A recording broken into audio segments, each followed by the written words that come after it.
hierher verfrachtet, damit ich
Hello, good morning everyone. Welcome here to the 9th edition of the Eurovision's conference. I'm very happy to see this lovely room full of people, so welcome. We, in fact, all are very happy to be here in Vienna. So, the city host of the 70th anniversary of the Eurovision Song Contest, so I think we should all be happy. It's pleasure to welcome you to this edition on the topic of Eurovision Song Contest celebrating 70 years of public value. As many of you know, Eurovisions bring together researchers, students, fans and industry professionals to discuss the Eurovision Song Contest as a complex cultural phenomenon. This year we are focusing on public value, not only the public value of the Eurovision itself, but also the role of research in uncovering, developing and communicating this value. Eurovision this year is collaborating with the seminar Staging Europe, taught by our dear colleague Lisa Gopp, who is a professor here at MDV, University of Music and Performing Arts. And thank you, Lisa, for having us here. So a big applause. Yeah.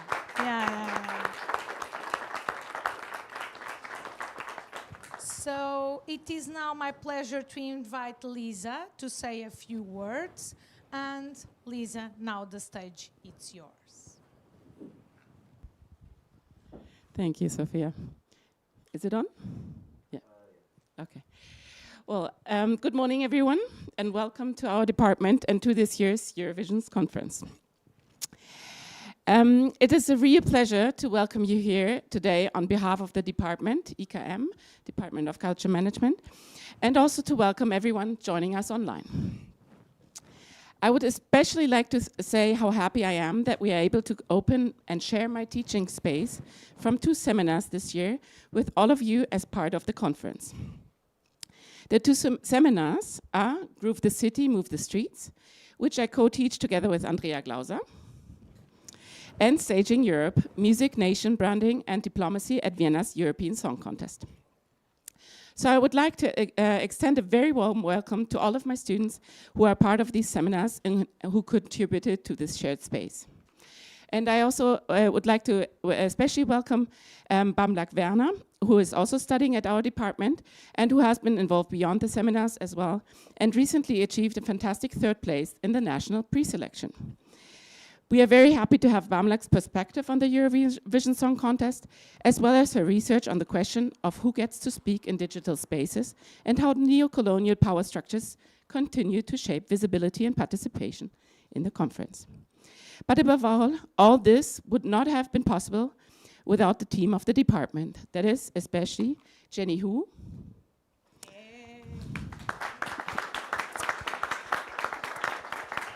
and also Sarah Lang. I believe she's working.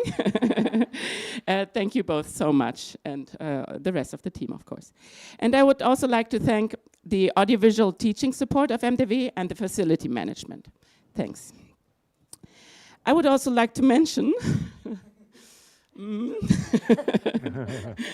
that Staging Europe is being developed in cooperation with the Diplomatic Academy, the Vienna School of International Studies.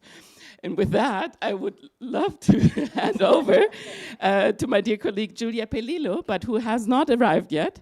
But maybe Susan, if I'm... Oh, no, there she is.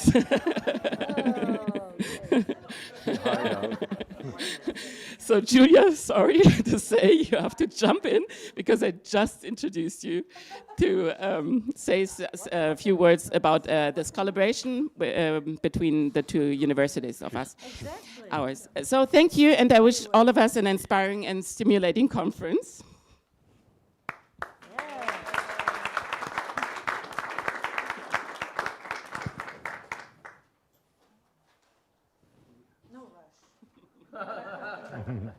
Nobody's looking at me.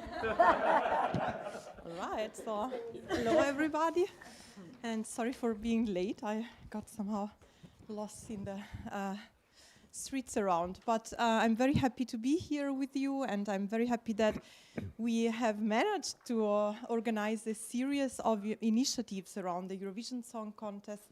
So we started discussing about this about a year ago when we knew that Austria would be the next Eurovision place, and so we thought we should try to organize something that bridges different areas and also that allows our students and the public in general to engage with more complexity and several issues around the Eurovision. So the idea was to expanding rather than narrowing down the focus and the perspective on the song contest and looking at cultural, artistic perspectives, but also diplomatic and political ones, and also to join forces to organize initiatives around teaching and research and public science. So we started last week with a public event at the Diplomatic Academy on Eurovision Song Contest Beyond the Stage, Cultural Diplomacy and Public Debate, where Sofia attended together with Dean Vuletic as academics, and then we had Klaus Unterberger from ORF and a representative from the Austrian Ministry for International and European Affairs, Michael Schmeiser. Then the day after, Susan Ingram, Professor Susan Ingram, who is sitting there, and Lisa Gaub, they visited the Swiss embassy and attended with the students there a panel discussion about public diplomacy and the diplomatic impact on events such as Eurovision and music festivals. I also want to say that Susan Ingram was actually very much engaged from the very beginning in this collaboration, and so we are very grateful to have her with us also today. And that's it. So that's a bit the background story, and now I look very much forward to continuing this conversation. Thank you. Thank you so much, Julia, for jumping in right on time. Thank you.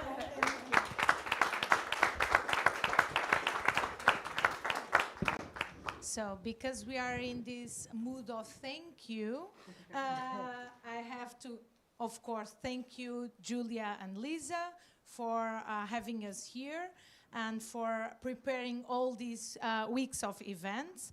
And before I begin the conference and very serious subjects, let me introduce the Eurovision's team, who will be with you throughout these 2 days. Please give us a quick wave. Irving Wolter, my dear colleague, Irving Wolter. My dear colleague, Carla Figueira. My dear colleague, Isabel Campelo. My dear colleague, hidden there, Wilfred van Dalen. And I'm Sofia Vieira Lopes. So we all would like to acknowledge the important supporting institutions, my university, Nova University of Lisbon, INET MD, the Institute of Ethnomusicology, FCT, Center for World Music, and Maastricht University, and our media partner, ESC Insight.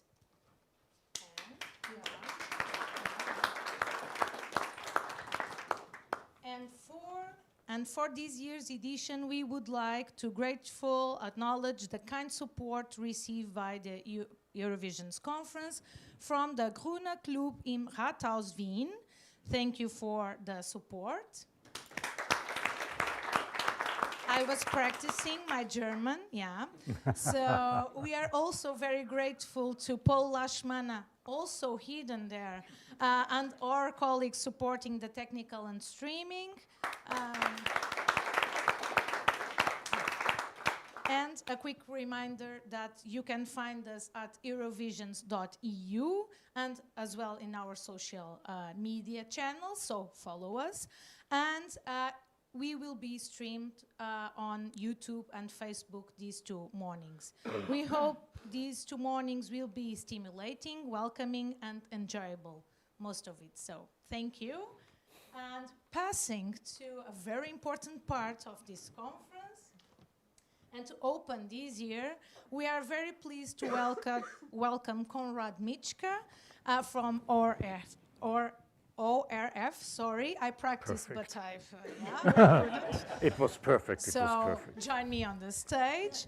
Konrad is from Public Value Competence Center in Austria, and he's the keynote delivering communication EAS Inside Public Value Moments. I want to highlight that Konrad was our guest 4 years ago in Torino. Right. So it's a great pleasure to be here with you in your city. So it's very nice. Public value, it's a term that it's widely used, but not always defined in the exact same way. It is points towards the ways that media and culture contribute to the common good beyond purely commercial or individual benefits. So that makes that Eurovision Song Contest, especially to its long relationship with public service broadcasting, a particularly rich object of discussion. So please, everyone, welcome Konrad with a big applause. And the stage is yours. Thank you. Thank you, dear ladies and gentlemen. Thank you very much for having me. Thank you for the invitation to your conference. I'm very happy and proud that my home city, Vienna, not only hosts the Eurovision, but hosts this conference, that scientific conference too, which I think accompanies this important event and discusses recent research findings on the subject. Public Value Moments of the Eurovision is the title of my keynote, and I hope you'll allow me to start with personal moments and memories. But these are a little bit painful. I remember very well how every year as a child I would be in front of the TV with my sister and my parents, desperately wanting, example given, Bugs Fizz or Nicole to win. And when you really want something, when you wish someone all the best, in Austria we do this. We squeeze our thumbs. I know many of you would do differently and cross your fingers, which is very smart because it's less painful. Because just keep in mind, when you're a small child and you do it for a while because you wish all the best for Nicole, well, sometimes it's painful. That's why I also associate the Eurovision with sore thumbs. Now you'll agree on me, or with me, something hurting is not a sufficient reason to qualify it as a public value moment. The question is, what traces can be followed if you want to talk about the public value of the Eurovision? When searching for traces, a look into the past is worthwhile. How was it back then in 1956 at the first ESC? You know, the idea came from Marcel Besançon, the Director General of the Swiss Broadcasting Corporation in 1955, who wanted to create something pan-European based on the Sanremo Festival. After the decision by other European broadcasting CEOs in the European Broadcasting Union, the first one was held in Lugano 70 years ago.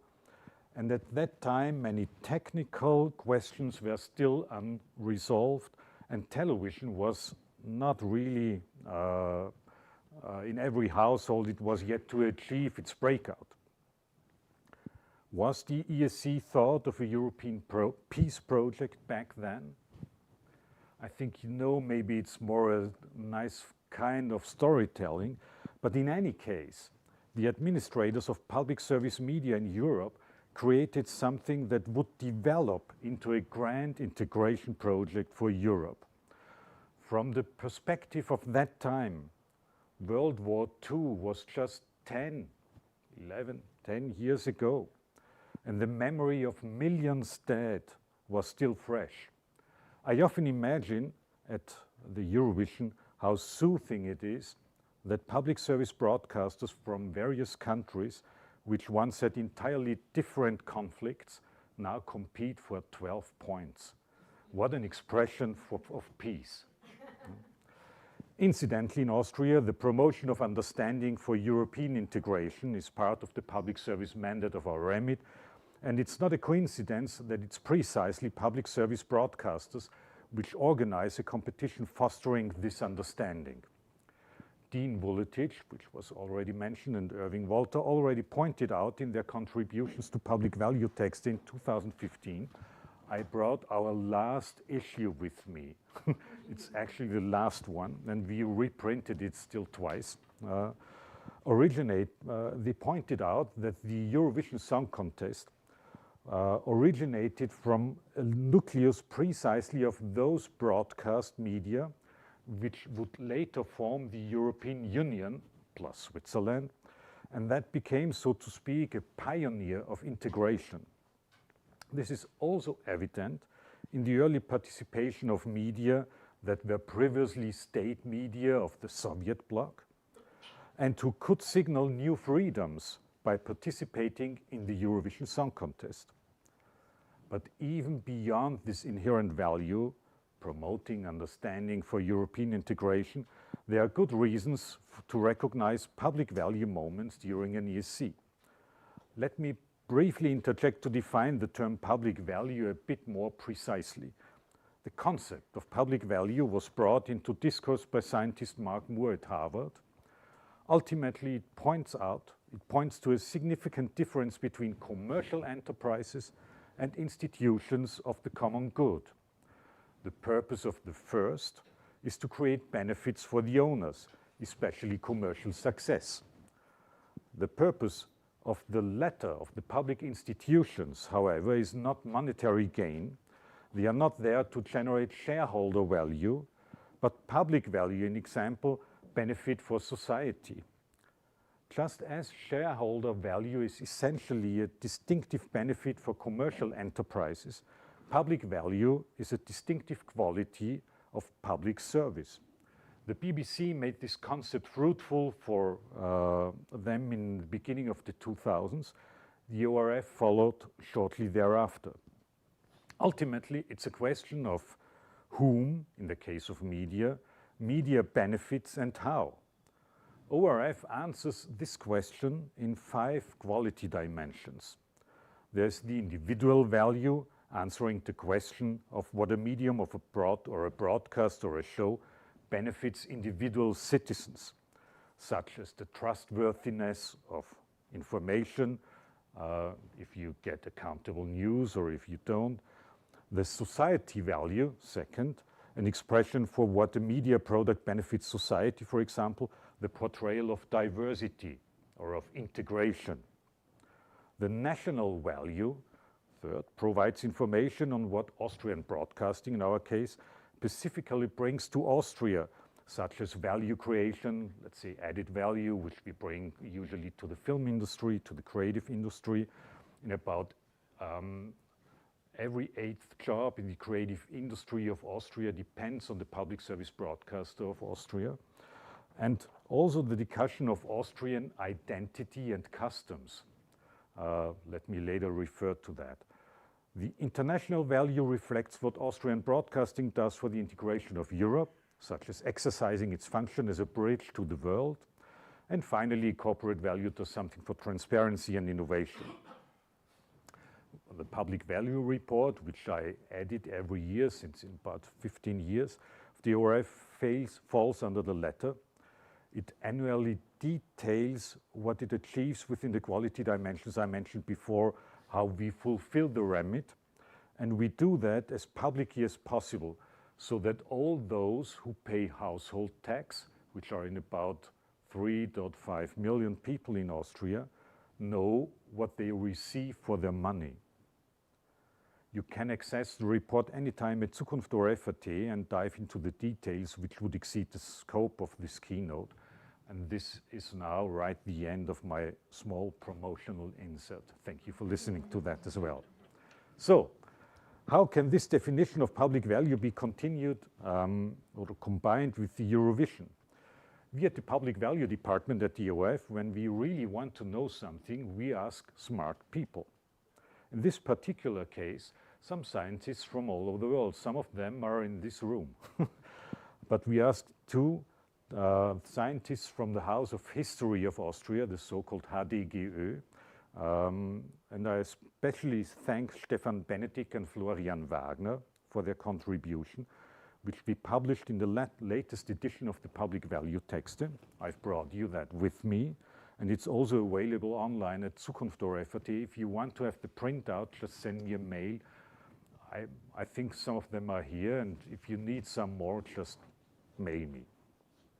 The response of those 2 scientists of the HDGÖ, House of Austrian History, was a remarkable list of moments in which Eurovision became effective. They refer to early signs of queerness in 1961, really early.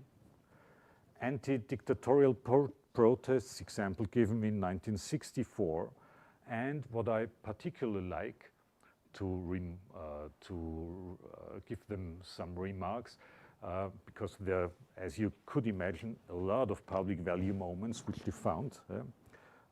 Two of them are from Austria. They describe the performance of the band Schmetterlinge, which I don't know if anyone here knows them, but Schmetterlinge in 1977 sang a popular song which criticized the commercialization of pop music. This group of politically outspoken musicians, one of them, by the way, the lead singer, was a school colleague of my mother, sparked a debate in Austria about whether it was acceptable or shameful to use the neutral stage of Eurovision for political songs. Maybe it sounds familiar. Yes. There was concern about harming Austria's image, while others considered the performance a successful expression of a new protest Austrian culture, or Austrian protest culture, because we have had a lot of protest culture there in 1976 with new music halls and so on, the arena movement and so on and so on. Another Austrian moment, which you all know and probably have personal memories of, is Conchita's victory, of course. It's been intensely researched and documented that Rise Like a Phoenix brought momentum to the debate around the LGBTQI+ group, not only in Austria, maybe all over Europe, maybe all over the world. And there isn't enough time to list all of these moments, but I would like to particularly address the public value dimension of diversity. Eurovision negotiates diversity and identity, that's a constant. And I'm proud to be an employee of the institution that brought Conchita to Eurovision. I mean, it wasn't my idea, to be honest, but I'm proud to have colleagues who are that smart that they had such ideas. However, diversity doesn't only have a gender identity dimension.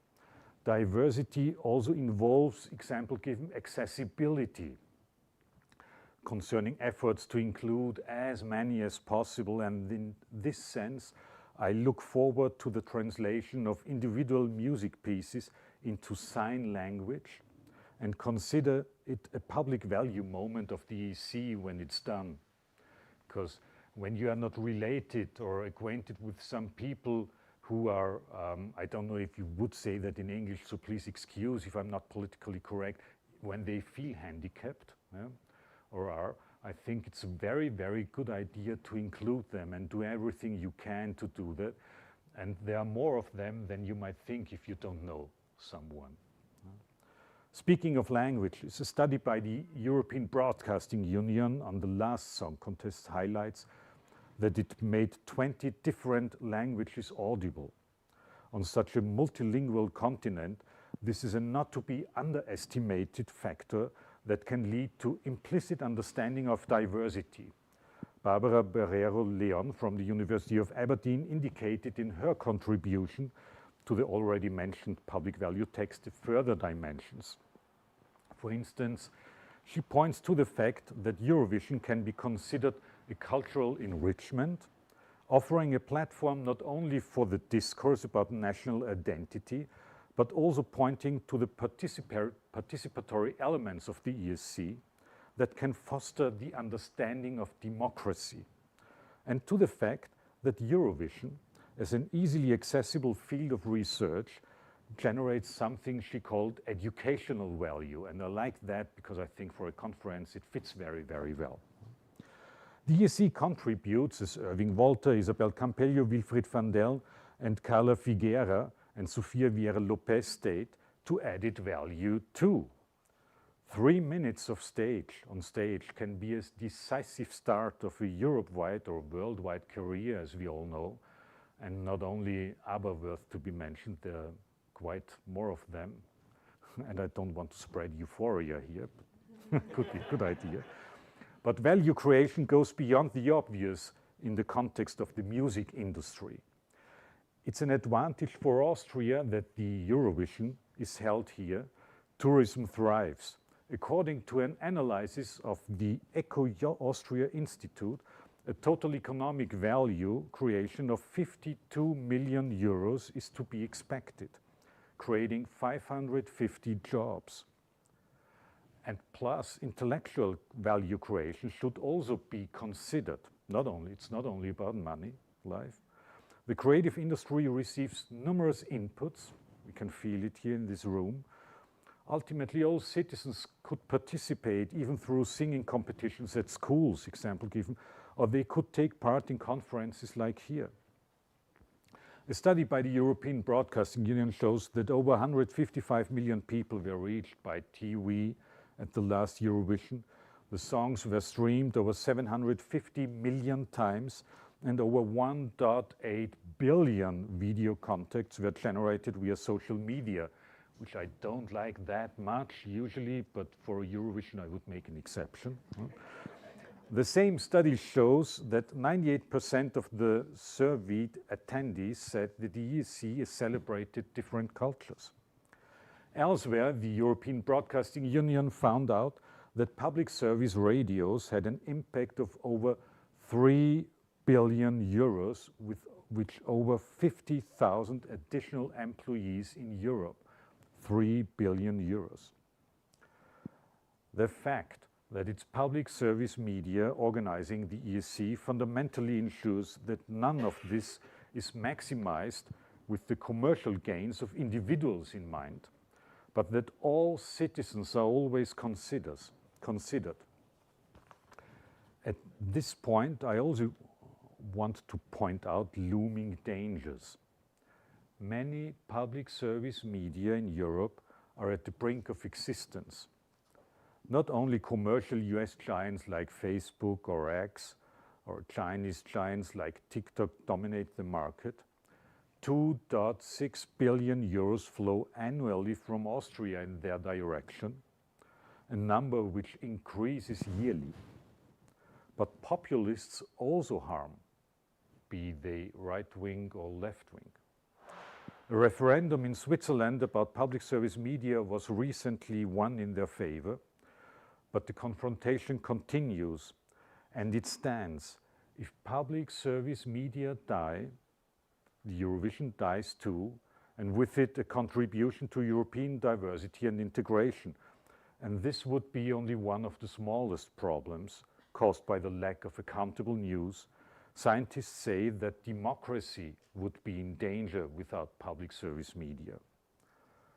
Don't let it come to that in your home countries, please.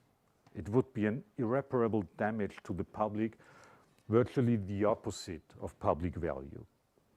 I brought you some of that contributions of European scientists from all over Europe here to the conference, and laid some print issues over there if you're interested in them. What they say from Sweden and Slovakia and Poland and so on, and Switzerland, of course. But let me not end on a melancholy note despite all dangers. British researcher John Fiske has always been opposed to condemning pleasure in principle. What he mentioned that Adorno would do with his idea of cultural industry, and he said, well, all these Germans, they are so heavy somehow. But he opposed that and attributed great value not only to news, not only to the political grandeur, but also to entertainment, the seemingly small. And of course, entertainment is also part of public value. Not everything that is fun must automatically serve someone's business. And that is truly what the Eurovision is, entertainment in the best sense. Entertainment on public service media has some specifics. It must be impeccable in Austria, also ad-free. It must comply with youth protection laws. All of this is not a given, not anyone familiar with commercial online media, and you know that. But the data mining of these companies is just one of the issues involved. But for public service media, there are rules you can trust will be followed, making Eurovision a safe space for families. An event parents can have their children participate in without concern. just like my parents let my sister and me watch decades ago, just as I did with my children 20 years ago, and hopefully can do with my now 2-year-old granddaughter in a few years. And I promise, mindful of my earlier mentioned memories, you remember the thumbs, and I swear publicly, I will teach her in time how to wish someone the best without pain. Until then, I'll cross my fingers for you. I wish you numerous exciting debates, many new insights, and above all, much joy for your conference about the Eurovision. Thank you for your attention.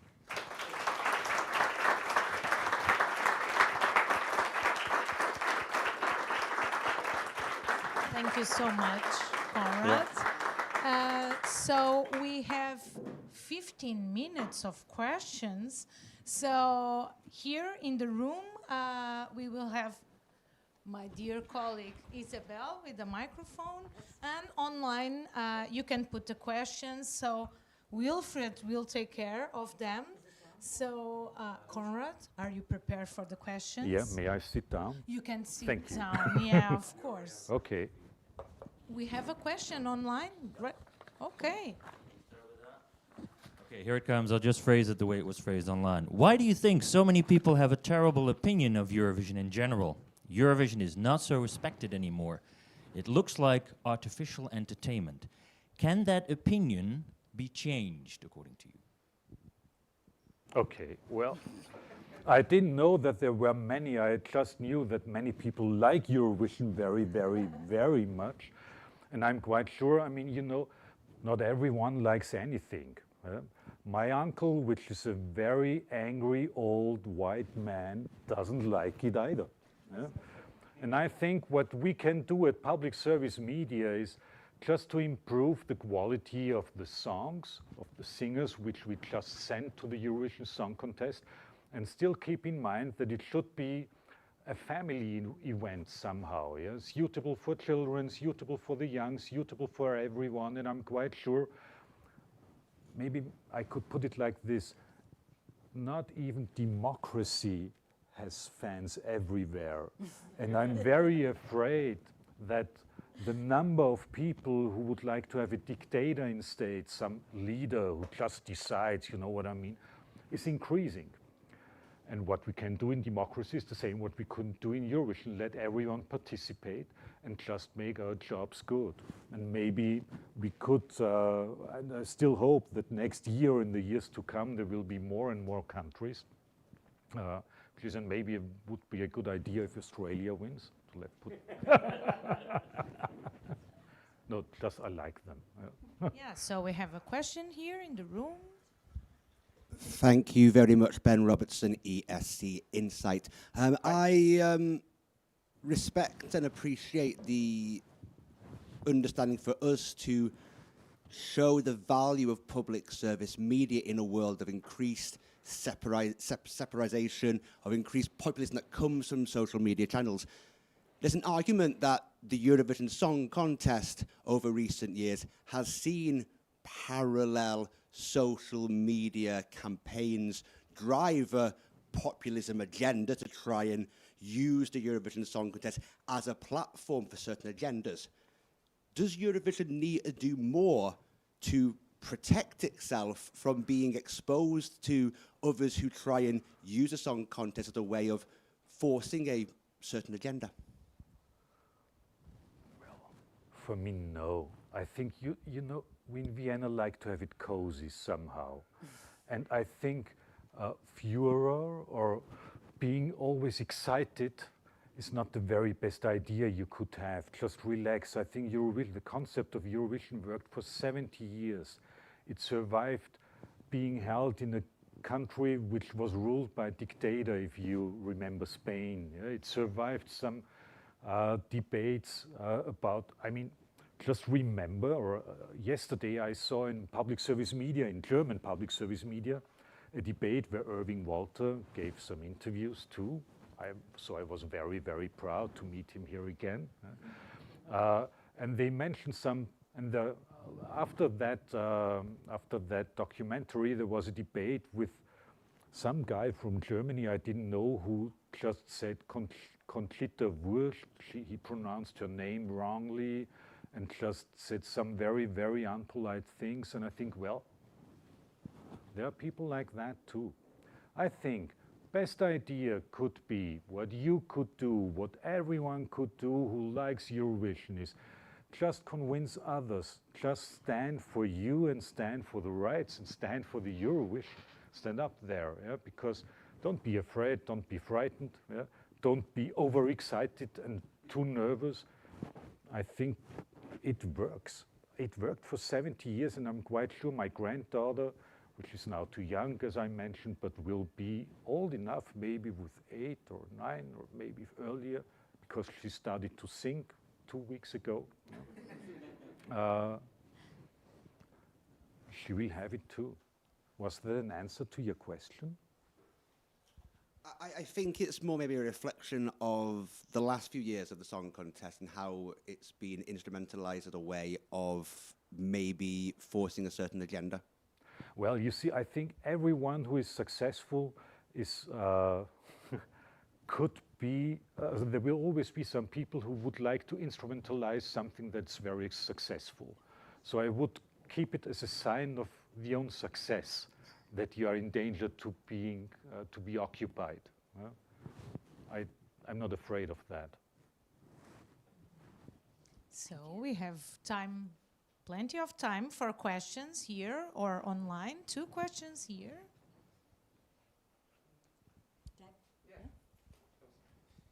Hiya, Jack. Just got a question, so maybe slightly building on that, but I think it's interesting, how would you define the difference between public value rooted in each nation state? Because of course each nation and their broadcaster will see different value for their populations, right? So the interest that Austria has that it wants to share will be different from Azerbaijan, for example. How do you try to understand the potential conflict between that and the values, the public values that the EBU might claim to have for the event? Well, we had a lot of debates how we could define public value with the EBU and with German and Swiss broadcasters, because we are in something like a meeting group or a steering committee of that. So I don't think that there is a huge difference in between the thought what public value is. It always deals with the common good at the end. Yeah? Always, for everyone. It's same in Germany, same in Switzerland, same in the UK, same in France. And everywhere the same too is that from populists, you have some aggressions against these media, because populists know if there are no more accountable news,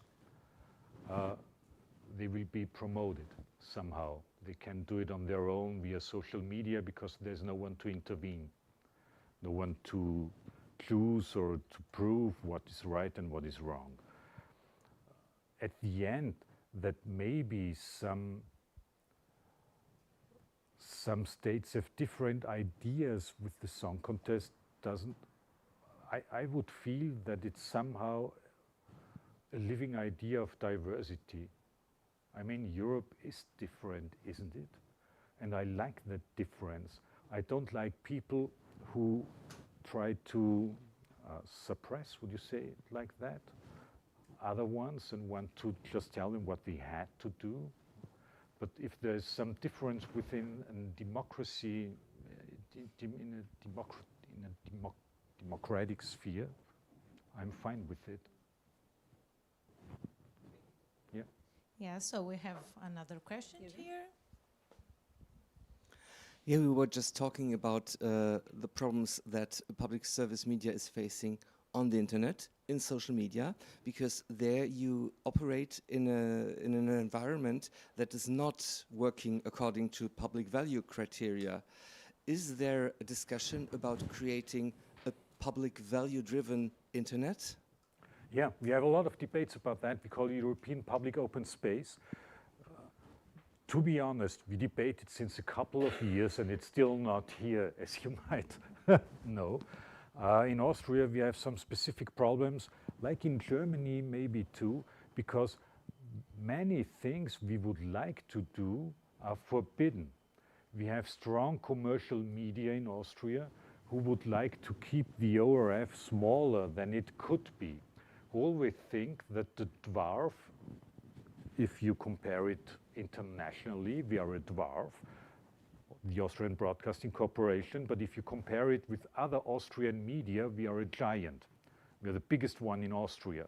So everyone, newspapers, radios, and so far and so on, always say, well, we are that small, the ORF is that big, and we should struggle against them. And they just forget that outside there are giants who just laugh about these dwarfs struggling against each other. So we hope that there will be a new law that would allow us to open our archives, example given, that would allow us to be to have more possibilities in social media. Right at the moment, we have to broadcast something first and only then be allowed to have it on social media. Just imagine how complicated it is, because we only have broadcast channels of 24 hours. Yeah? And no one would do that today. It's just like if you in times of colored TV would force public service media to broadcast in black and white. Yeah? It's foolish. But I hope it will be changed, and I hope it would be a next step to the European public open space, because I think we need some distinctive media and we need European media. Just let me mention one more thought. You all know what Trump did to that judge from the International Court of Justice. I always mix it up, the name of, so I forgot the name. But this guy couldn't pay with credit card anymore. And it showed how dependent we in Europe are on the goodwill, or not goodwill, of an US president. I'm not sure if everyone would like to become used to him in this room. So I think the European public open space, the European internet, the European social media, it's a must. No choice, we have to. Yeah, so online, do we have a question? Yeah. All right. I'm here. All right, there's a question from Daniel online. Should the EBU react and punish countries like the Netherlands or Spain for withdrawing just for political reasons? Especially Spain is a member of the Big Five. Why can they use the ESC ... And I'm not sure about the rest, but I think the question is clear, right? So, No, I didn't got what should the EBU react and punish countries like the Netherlands or Spain for withdrawing No. just for political reasons, Gosh. especially Spain as it is a member of the Big Five? No, it should not. I mean, I don't know how to express that in English, but I'd like to live in a world where punishment is not an answer to any question. Would like to live in a world where you maybe have, in Austria, you would say, give them some sweets next time. Yeah, would be the better idea. No. Yeah.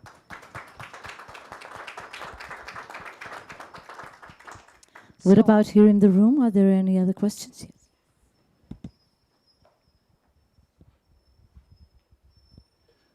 Thank you for the keynote. You spoke of entertainment as a public good, and I was wondering what role does the entertainment perspective play in times of growing global crisis, and what role can the Eurovision Song Contest as an entertainment event play as some kind of escape from the reality of the crisis also facing the European Union, and under what conditions can this entertainment factor then give rise to real-world public value in terms of, for example, shared European values? Well, I think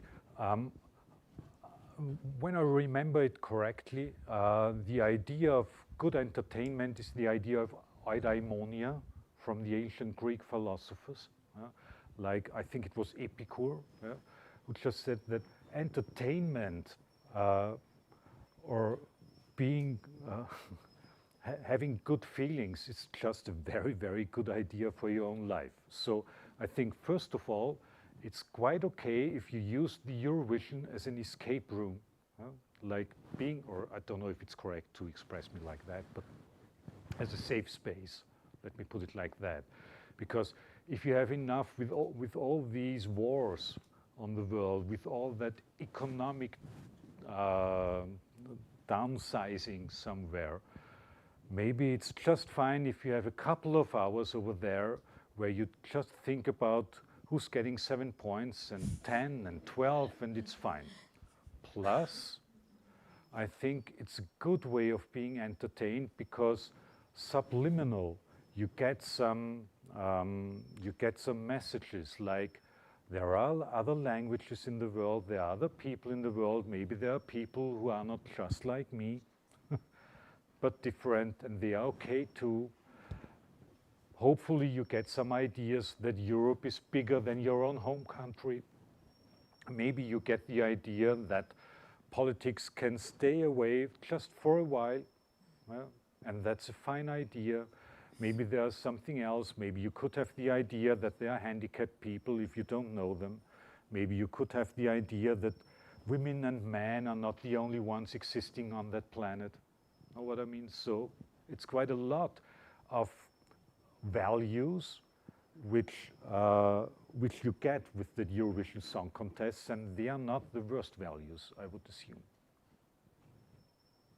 Yeah, thank you. We have time for one quick question, so we have a question there. And then an online question, I and think. then online, Wilfried maybe is... we pass here to the room and then online. Yeah. Okay, so, okay.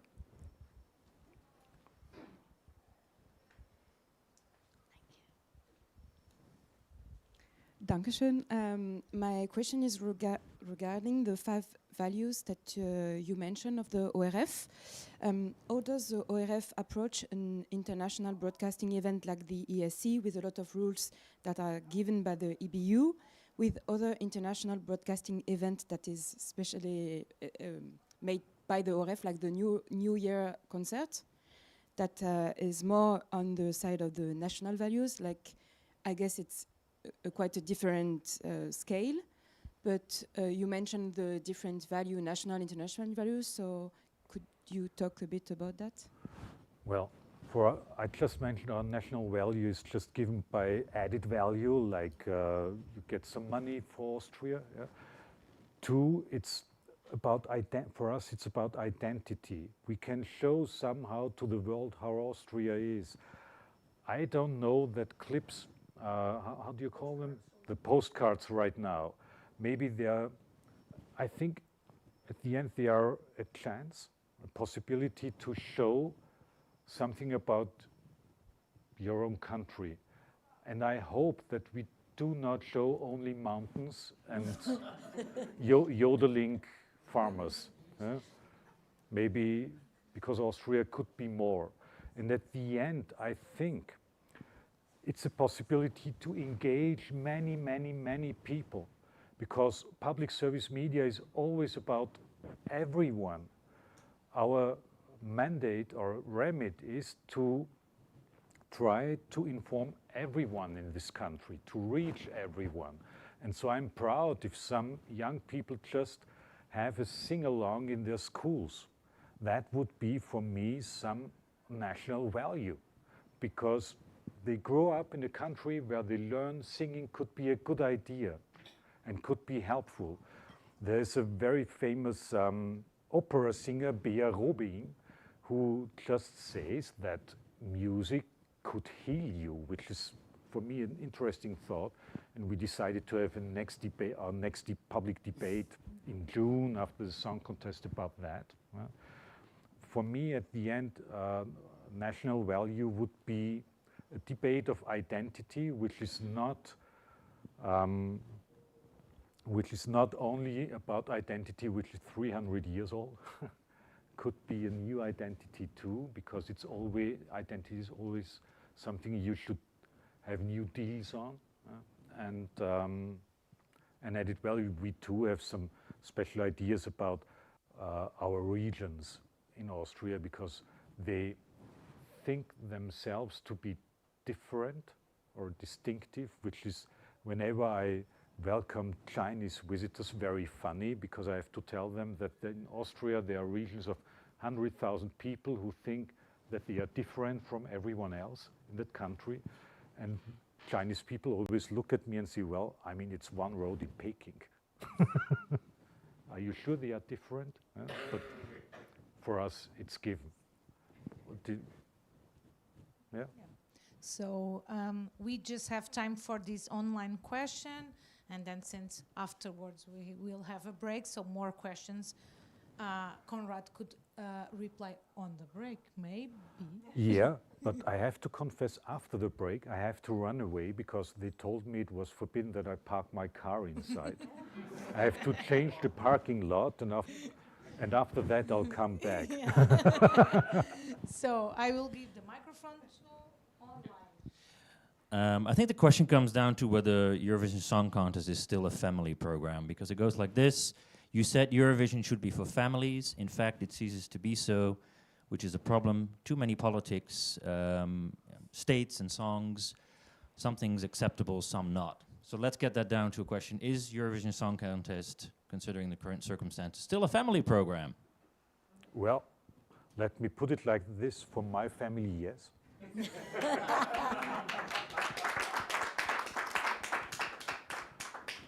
Might be some other families who, I mean, just maybe one short story. Once I had some debates with a mother of young children who told me she saw the last crime show, Krimi, yeah, in public service media, and she was very, very upset because she saw a naked breast woman. And we talked about it, if it would be okay, if a 10-year-old blah, blah, blah, would see a naked breast, or it should not.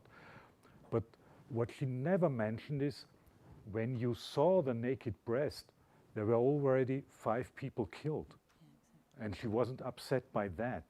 So I think maybe in some families it's okay to watch 5 people killed, but it would be not okay to see naked legs or whatever. For me, Song Contest is a brilliant family program, believe me. I love it. So thank you so much.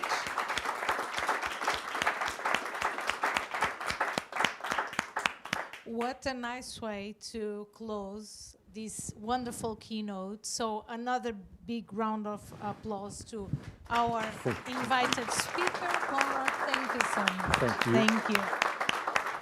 So now we will have a 15 minutes break. So we will be here again on 10:15. So how convenient. And during this break online, we will have a special content by Marie-Thérèse Stedry, I hope, on ESC and happiness. So those one in the room, if you want to watch it, you go afterwards to our YouTube channel to watch this special content. So, and after the break, we have coffee here, and after the break, we will have a very special moment of Eurovision's conference, our Science Slam. So stay here in the room and stay online. See you in 50 minutes. Hello, everyone, and welcome to my speech, Happy Eurovision, How the Eurovision Song Contest Contributes to Psychological Well-Being. My name is Marie-Thérèse Stedry, and I am going to show you at first a quick overview on what I want to talk to you about in the next few minutes. So at first, I'd like to say some words about me and my work. Then I'm going to introduce the Schulfach Glück, so the school subject happiness, to you.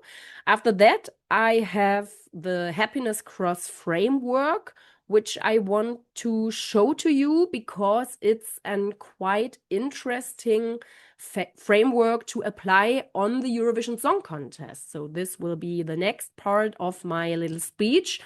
And after that, I am going to make a little conclusion and give you some future perspectives. So let's dive in. Some words about me. As I already said, my name is Marie-Therese Stedri. I'm a media educator, but I'm also a resilience coach for children and adolescents. It's a quite difficult word in English, resilience. Resilience coach for children and adolescents. I'm also a certified parent course facilitator in the program Strong Parents, Strong Children, and I am a trainer for the program which I brought with me today, the School Subject Happiness Program. But I think the most important information on this slide is that I'm a passionate Eurovision Song Contest fan. So let me tell you something about Schulfach Glück. Let me introduce the school subject happiness to you. What is this about?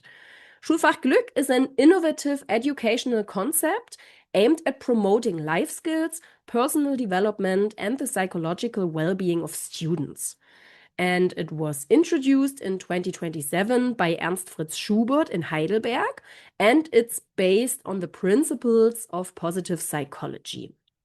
The goal of Schulfach Glück is to reduce stress and empower students to lead self-determined lives through self-reflection, a strength-based approach, and the development of social competencies. So it's a big program. It's a real interesting qualification, which I did in the last 2 years. And concerning the question on how it is implemented, we can say that Schulfach Glück, so the school subject happiness, is especially implemented in Germany, Austria, and Switzerland. And it's not yet a fixed school subject in every school, in every plan of students, but it's more a kind of elective subject within, or it's implemented within project-based learning formats. For example, project days or something like this. I hope this will change in the future because the school subject happiness should be a fixed part of children's and adolescents' school, daily school experience, but it's not yet there. It's more a kind of project-based learning format. But nevertheless, it's a real great program with a big variety of different methods and different goals and core elements, which I don't want to explain to you in detail in this speech because this would take too long, but maybe I can give you some more insights in the future. We will see. So for now, we are going to have a look at one special framework from the school subject happiness, and this special framework is called the Happiness Cross. The Happiness Cross framework is a kind of system with 2 axes and 4 areas. And now we are going to have a closer look on this. So the first line, the first thing which is important in the Happiness Cross framework is the question of how short or how long does it last, the feeling happy. So it's about duration.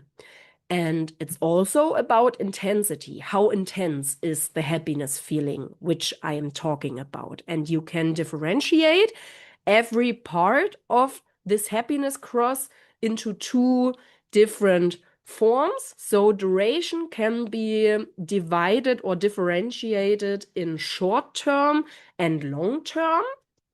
And intensity can be differentiated in low intensity and high intensity.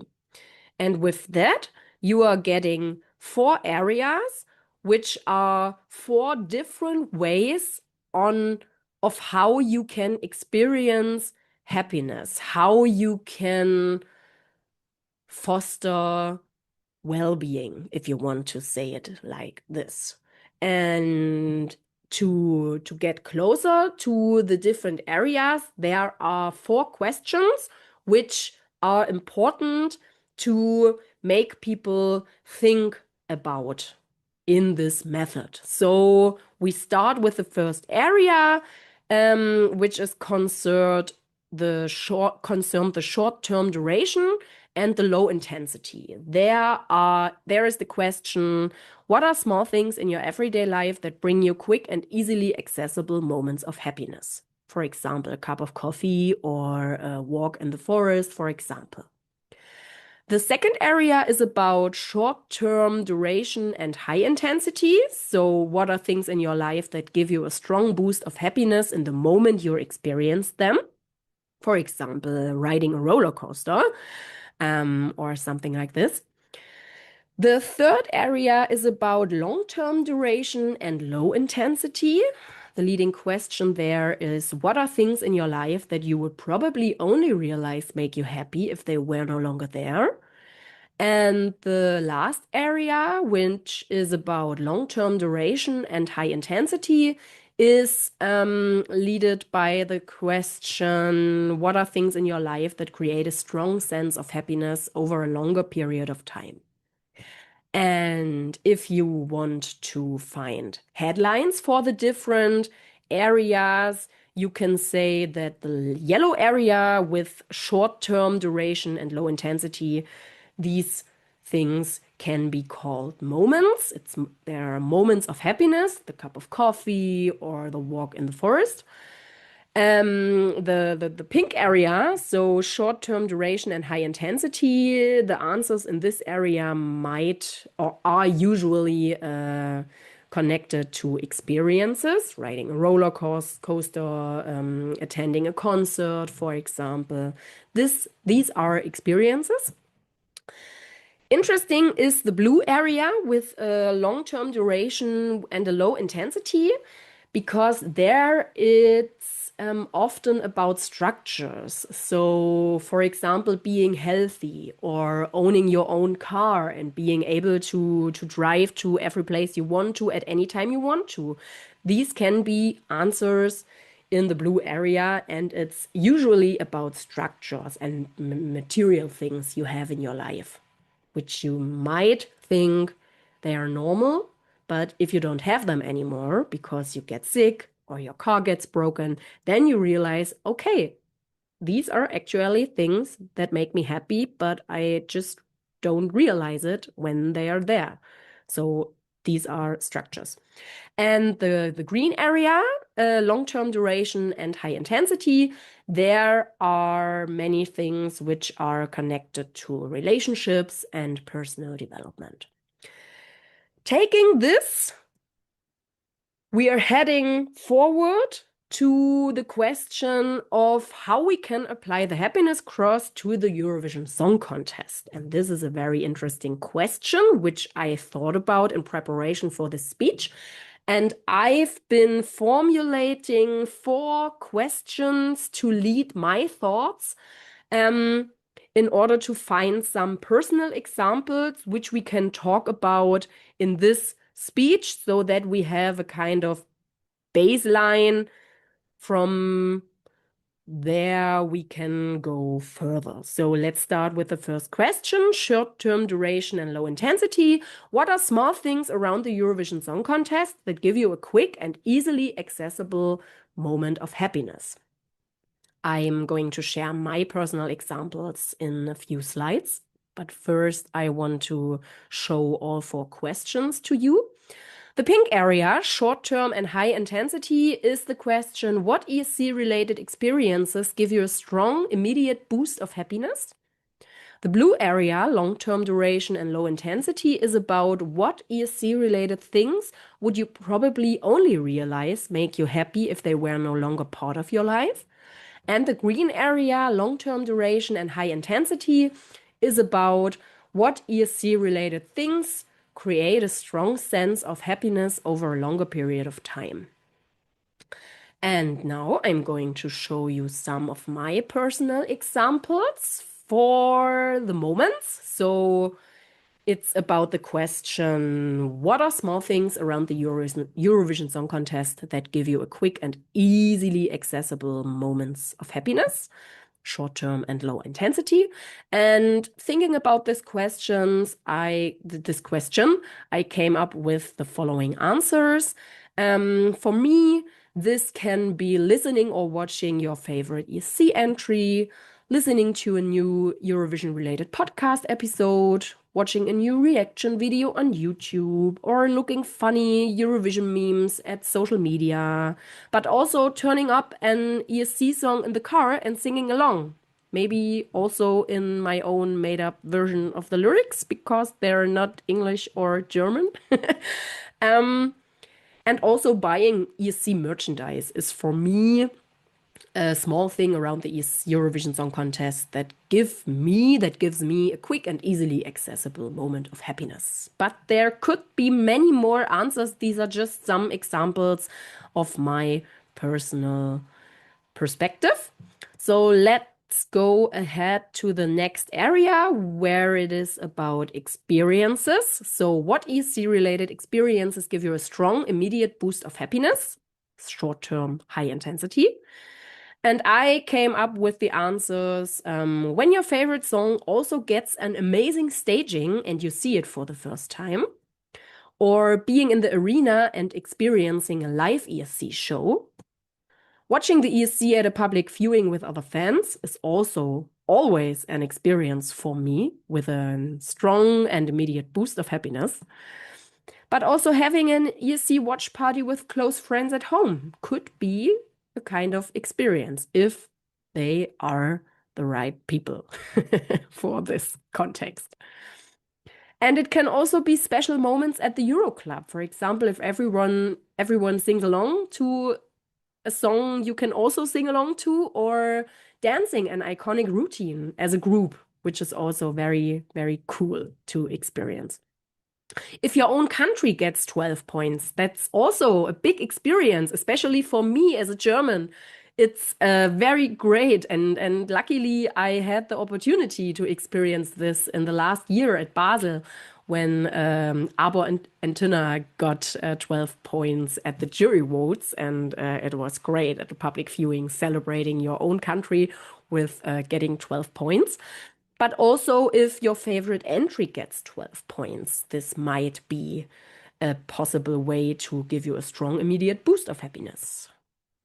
Or if you have a nerdy ESC conversation with a like-minded people, or a like-minded guy or friend or something like this. And some other example, which I just experienced some days ago, if you're snagging last-minute tickets for the live show, which I managed to do, and that gave me a very strong and a very immediate boost of happiness, even if it was quite expensive. Okay. Let's move on to the blue area, which is connected to the thing about structures. So what ESC-related things would you probably only realize make you happy if they were no longer part of your life? Long-term and low intensity. And there were quite interesting answers, I think, because the first thing that came to my mind was when this ESC takes place at all and isn't cancelled, for example, due to a pandemic. We all remember 2020, and it wasn't really great. Or having access to the technology, to being able to follow the ESC at all, to watch it via TV or online streaming or other ways. And also the fact that all countries participate in the ESC and there are no boycotts or disqualifications in the best case. Yes, we already experienced it in the current season, and it's not a really good feeling if there are boycotts or if there are disqualifications, like we saw it in the last years.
Mesdames et messieurs, ladies and gentlemen, hello Europe!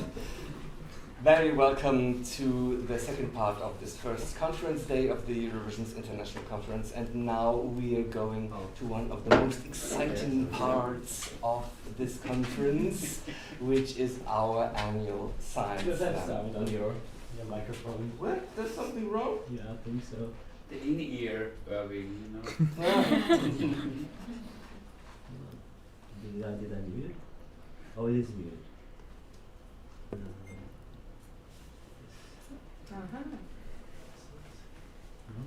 Oh, there you go. Okay. Sorry.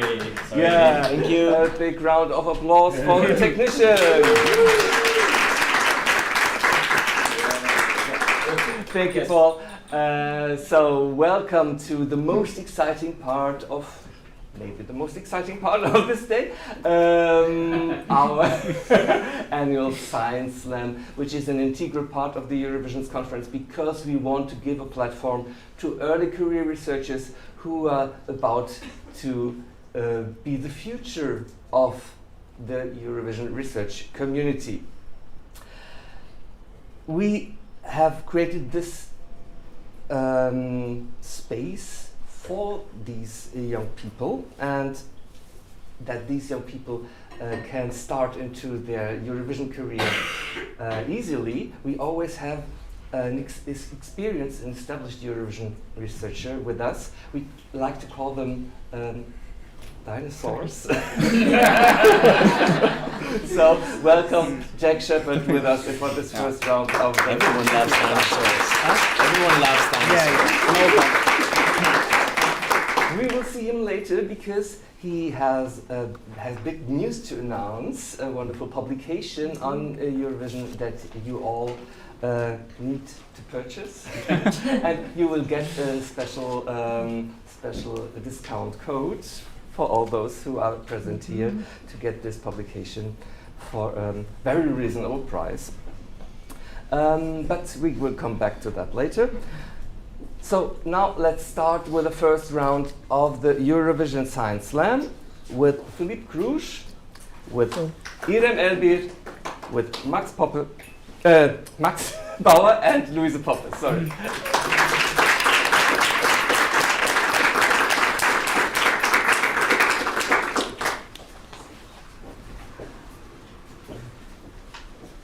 Great. All right. Shall we begin? So we'll start with a short introduction from each of the slammers. So I think they have 2 minutes each to present their work, and then I'll ask you all a few questions, and then eventually we'll sort of open it to our audience here and online. So maybe if we start with you, Max. Sure.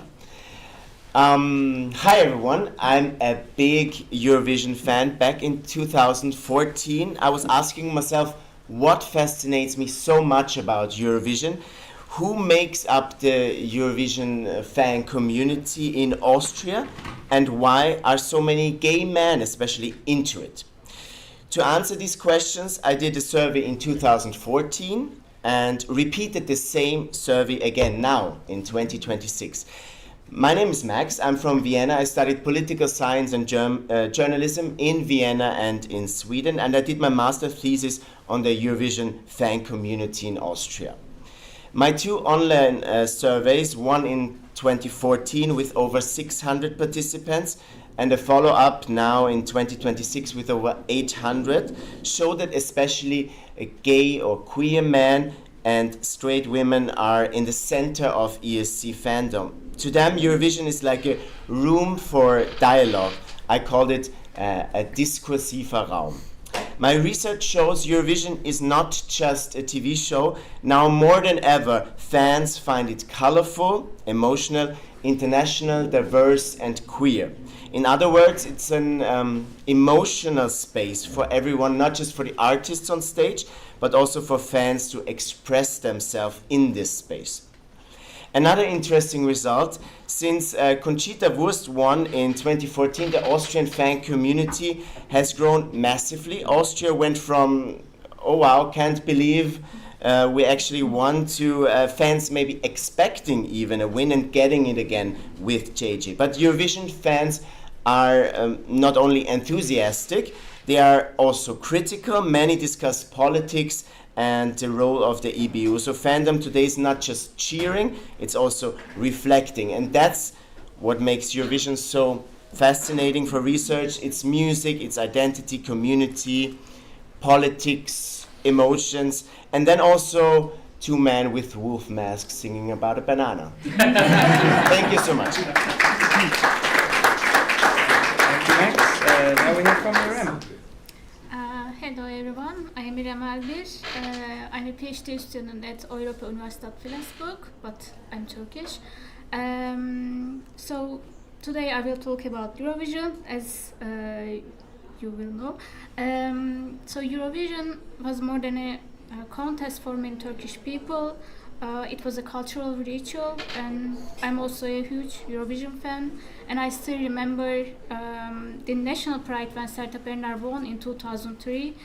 But since 2012, that stage has gone dark, and today I will discuss that phantom stage, I will call the digital afterlife of Eurovision Song Contest as a site of resistance in Turkish context. So officially the withdrawal in 2012 was blamed on technicalities like the voting rules. However, it was an early indication of rising authoritarianism in Turkey. And the contest main or core pillars, values like diversity, gender diversity, freedom of speech, became ideologically incompatible with the government's shift towards the authoritarianism and conservative discourse. So by silencing Eurovision, the government also isolated the country from this kind of joy from the public itself. But how does this silent stage survive? Through a digital counter archive. So I analyzed YouTube video comments for the official video of 2004 Eurovision held in Istanbul. And under this video, people don't just comment on the music, they perform a collective mourning for a version of Turkey or time of Turkey that is remembered as good old days. So here nostalgia isn't just a feeling, it's a political critique. So in conclusion, this phantom stage proves that while the state can withdraw from the competition physically, it cannot easily erase the cultural identity or the identities attached to this contest and the belonging with the contest itself. So Eurovision remains a powerful tool for negotiating who we are in the face of authoritarianism. Thank you.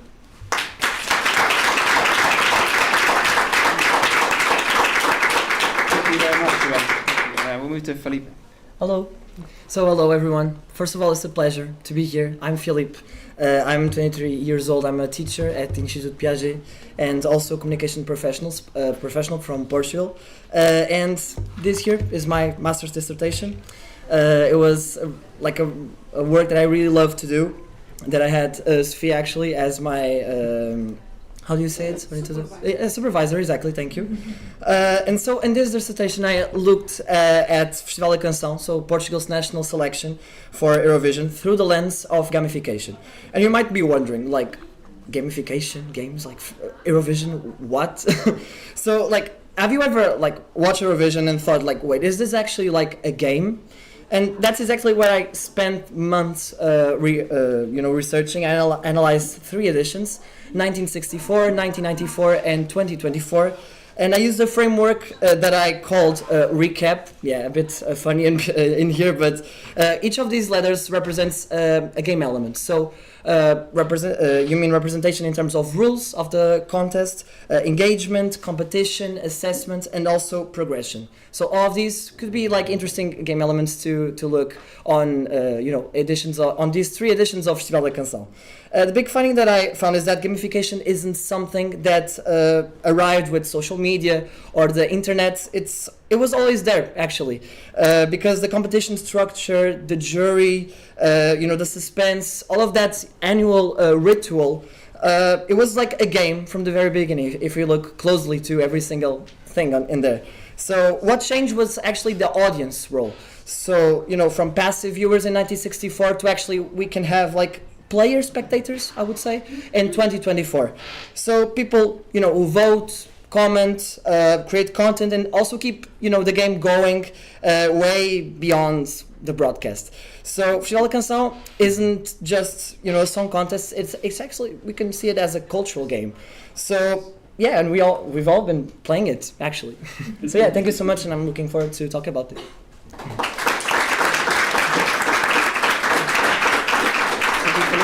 And now we'll hear from Louise. Yeah, so hello everybody. My name is Lisa. I study in Vienna journalism, and I wrote my bachelor thesis about the Austrian media coverage of the Eurovision Song Contest 2025.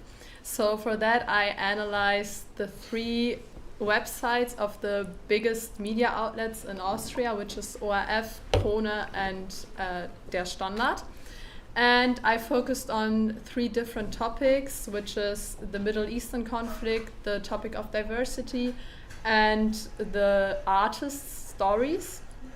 And my research basically showed that for the Middle Eastern conflict, every media outlet reported really neutral and objective. For the diversity topic, most of the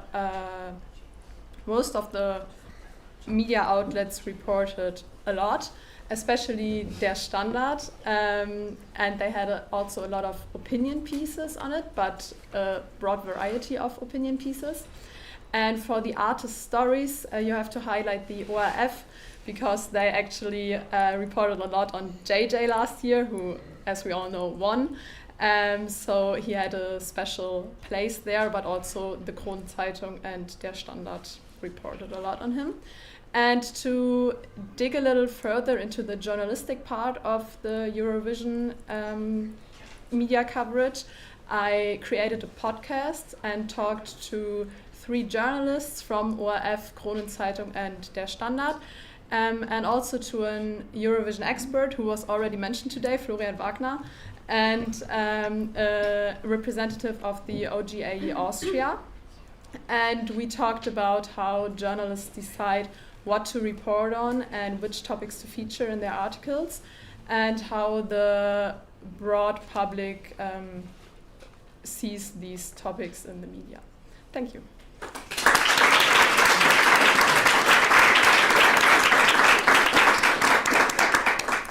Great. All right. Thank you so much for your introductions. I have some questions and notes here that I'm going to sort of go through. So we'll go one by one, I think. We have about 5 minutes per person, and then we'll sort of open up some more general questions and the audience, if that sounds good with our organizers. Absolutely. Great. Just before you start, I forgot to mention before that the voting lines are already open. So you can find a little QR code on your screen, and there you will find the feedback site where you can already vote for the participants and their presentations. And of course, this is not the competition about who is the best scientist, but who is having the best presentation, like in Eurovision. So everyone has 2 votes, so you're not forced to vote for your best friend. You can also vote for the presentation that you like second best. Yeah, the voting nights are open, and now the battle is open as well. Yes, and you can't vote 20 times this year. So let's start with you, Max. Yes. And I enjoyed at the beginning of your film, you said you were in Brighton, which I was pleased to hear, because I'm from Eastbourne, which is 30 minutes away. And I imagine that Brighton is probably the Eurovision capital of England, I would say, perhaps. And you did this survey 2 times now, which is pretty cool for somebody who's in the Slam to have a study from 10 years ago that they're revisiting. And not only is that fun, but also you have a huge amount of respondents. 800, I think, is for any kind of survey, that's great work. But you mentioned there's both there and now that Eurovision is mostly popular with the sort of queer men and heterosexual women. Could you explain to us, I think we understand quite well why that might be, but why not heterosexual men and queer women? Do you think there's some answers for why it's not appealing to these groups in quite the same way? There were all kinds of people in this survey taking part, like from all age groups, from, let me think, I mean, when you look at education, it was quite high, but it was interesting.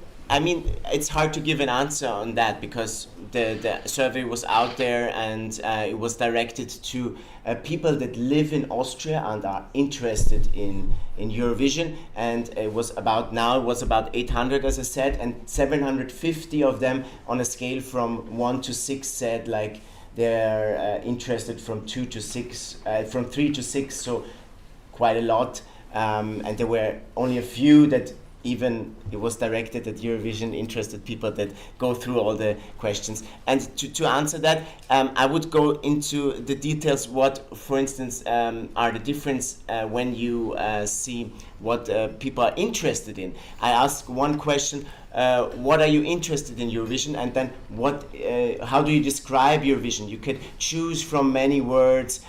Some I mentioned. Is it for you political, entertainment? Is it colorful, entertaining, colorful, boring? It was positive and negative words, and there you can see differences. For instance, the question is political. How many tick that? Especially young people tick that, and also more lesbian participants said it's political for them. So if you go into the details, you can see differences in the answers, but for me it's hard to answer why did they not take part in the first place. Yeah. But one little thing to add, I think queer women, you can see often that queer women are marginalized or not so much in the open space compared to gay men. That's a whole different research topic, but I think it fits into this as well. Yeah. Yeah, and I think there's also the fact that probably there are many heterosexual men that like Eurovision, like myself, but that probably feel pressure not to, not to be so involved, right? Because I think there is this kind of stigma if you're a straight man who likes Eurovision. At least that's my understanding. And then later on, you talk about, as you just mentioned, what do they like? What do they get out of this contest? And you mentioned that fans, they crave this sort of big professional event. That's something they're looking for. And I'm wondering whether you think there is a tension between that and the branding of Eurovision, which has become, one might say, more professional, but perhaps also a bit more impersonal. What would you think there is a kind of tension between being a big event and being still a personal event for these fans? Mm-hmm.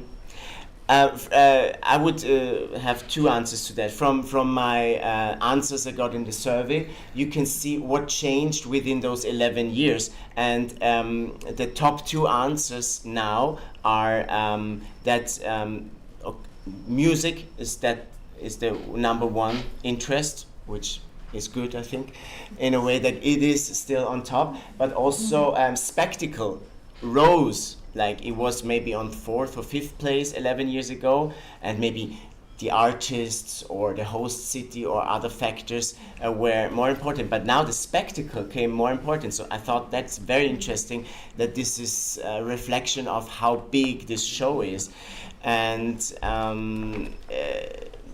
also so professional. And I think there are nostalgic fans. That would be my other take on it, on your question, that maybe even missing, back then it was fun to see someone from Austria being on stage, and it's embarrassing, and then you can talk about it and then make fun of that, or from any other country. And now it's so polished and professional. When I talk to fans, I hear that some like that a lot, that it's so professional now, and some miss those times with some little more spice in that way.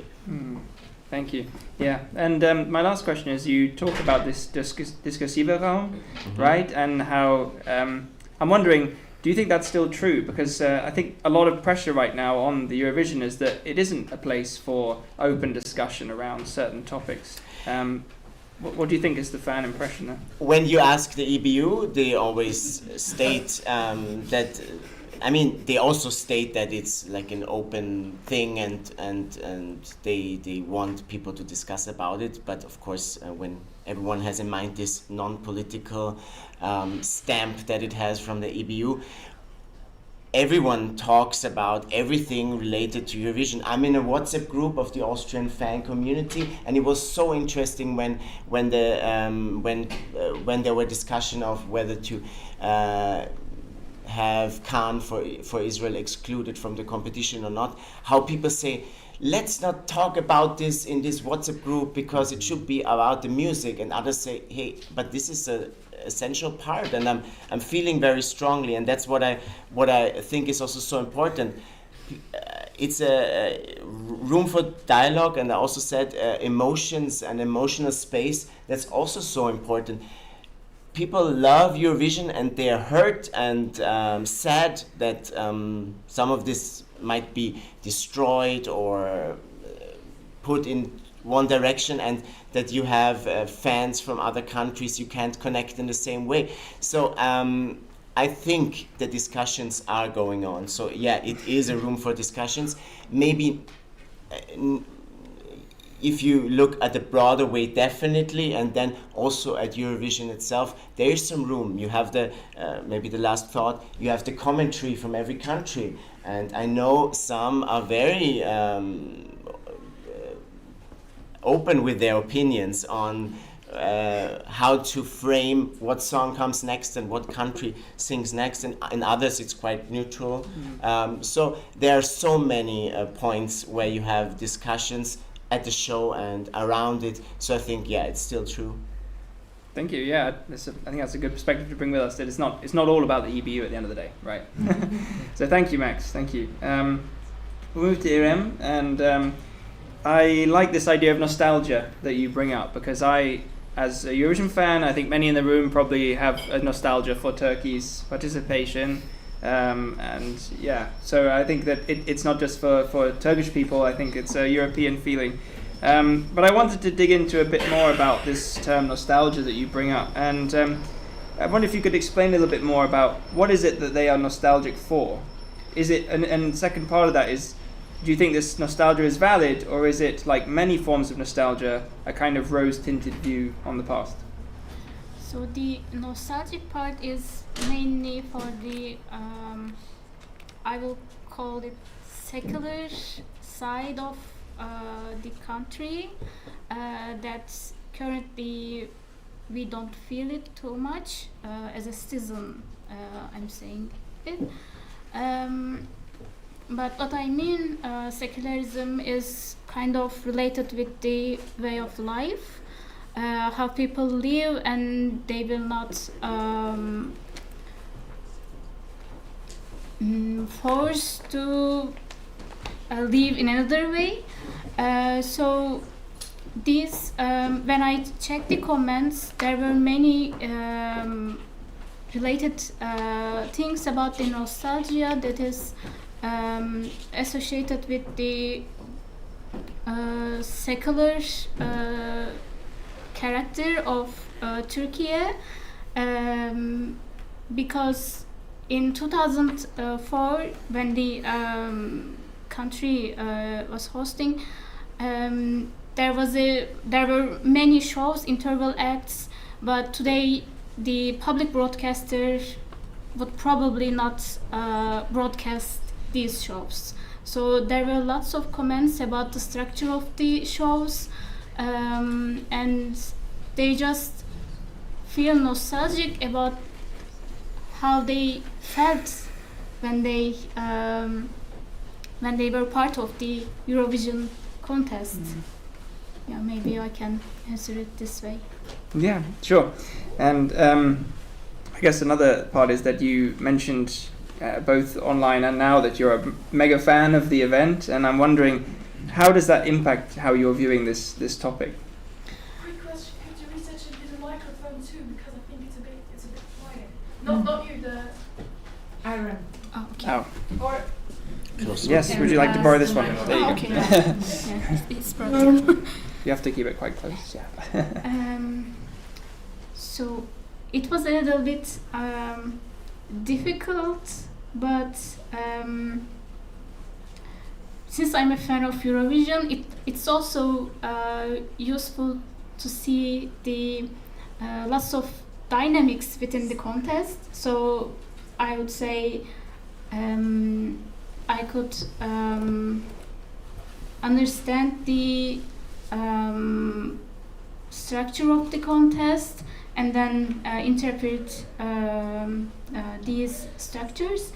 But since I'm also a citizen of that country that I'm looking to,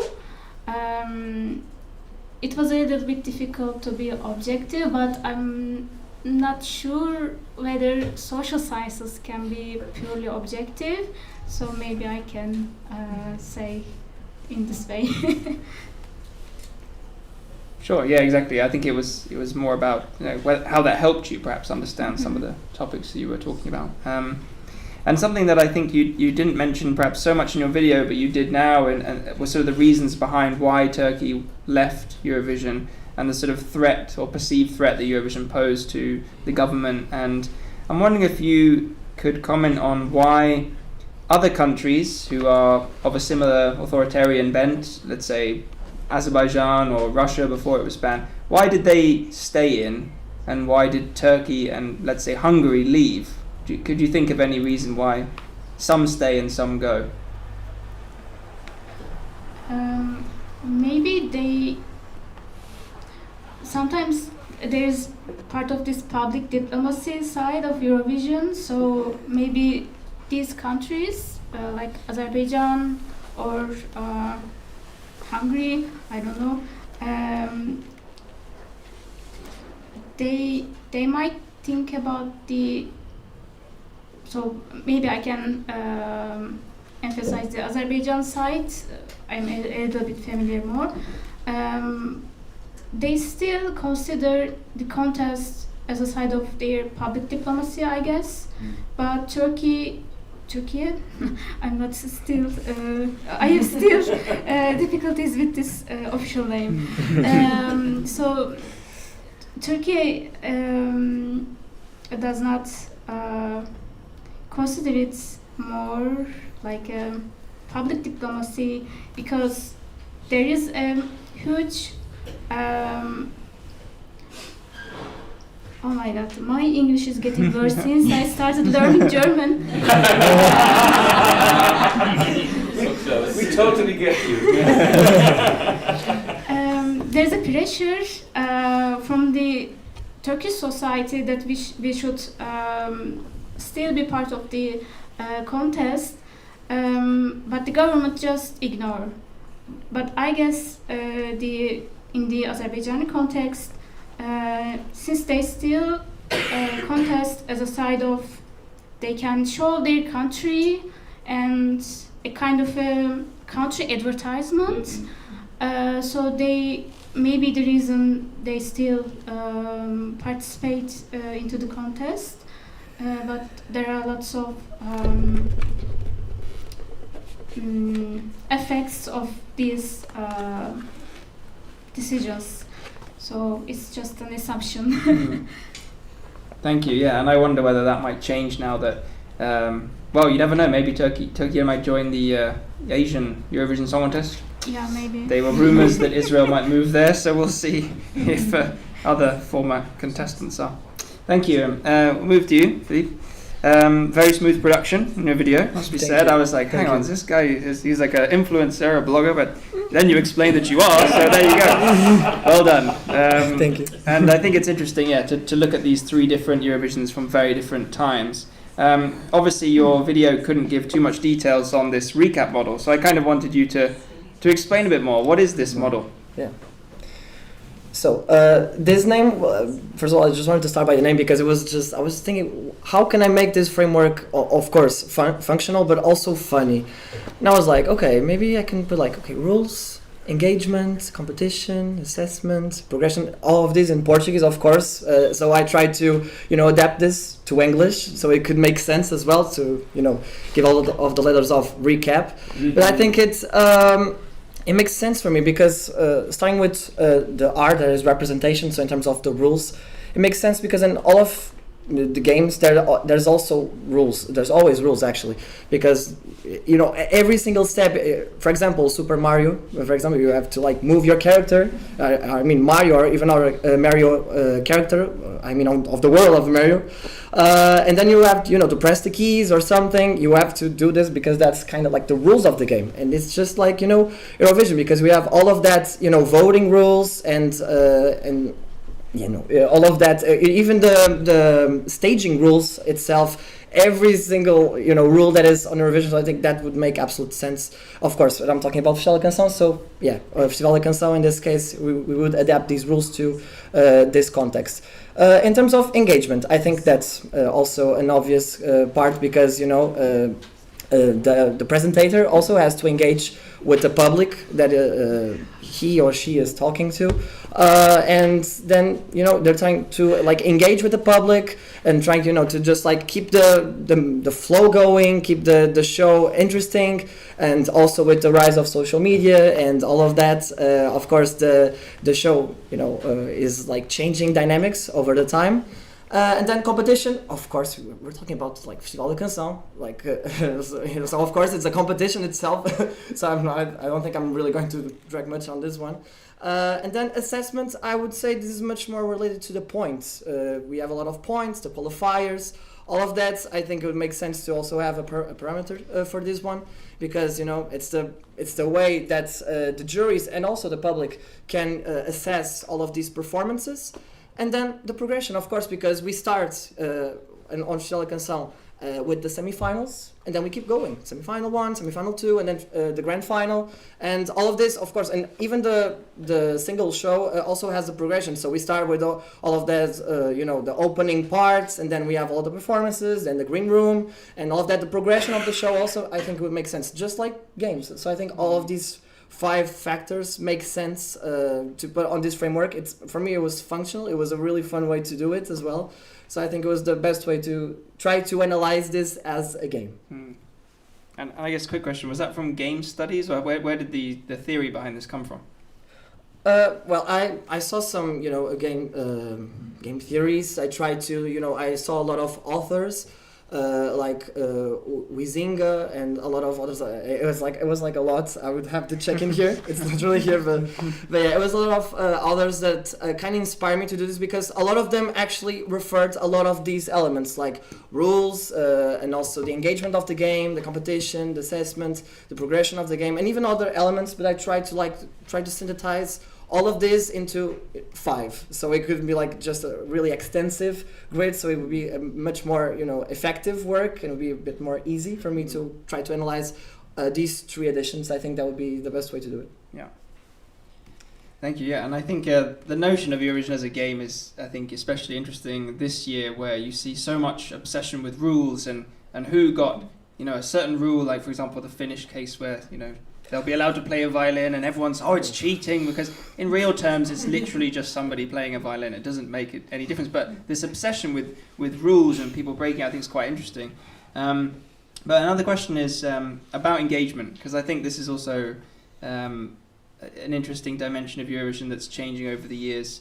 Before, people sat in the audience dressed smarter than me, and they sort of politely clapped, and now there's this kind of this mass who's cheering and shouting. But there's limits, right? Well, that's what's interesting, is that if the audience does something that the organizers don't like, for example booing, well, that gets drowned out. So I'm kind of wondering what you think are the where are the limits of engagement in Eurovision? Because not just that, but there must be other ways that they want people to engage. That gives them more hits on TikTok, whatever, but they also don't really want them so close. Well, that's a really interesting question, actually. I really didn't thought about this on this specific study. I think that would be a really interesting research topic, I would say, talking about the limits of this engagement. But I would say, like, trying to compare a bit with the editions that I analyzed, and in this case on Festival de Canção. Of course, on 1964 there was no social media, and not really on 1994. That was like just the beginning of the internet, I would say. But I would say, like, it was not really, the spectator was not really participating a lot. It was just passive, just like watching the show, like seeing everything that was going on, and the show was going on and flowing. And now, in the recent years, you start to see like a bit more of a power to the people, you would say, like a power to people in terms of, you know, they go to social media, they comment. Also that might influentiate a bit of the influence, a bit of the performances, and even I would say the moral of the artist. For example, if they look at the comments, if a performance was like really bad, and the artist looks at the comments like saying, "Oh, that was so bad, that was awful," that would not be good for the artist, I would say. So I think that probably would influence the mood and all of that.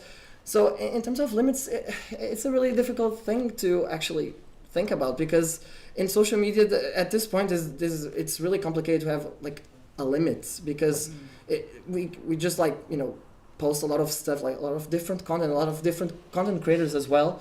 It's so much stuff right now on social media that it's actually so complicated, like, to think about it. Of course, there has been some rules even about AI, for example, and it's getting even more scary at this point, even the part of deepfakes, for example, and all of that.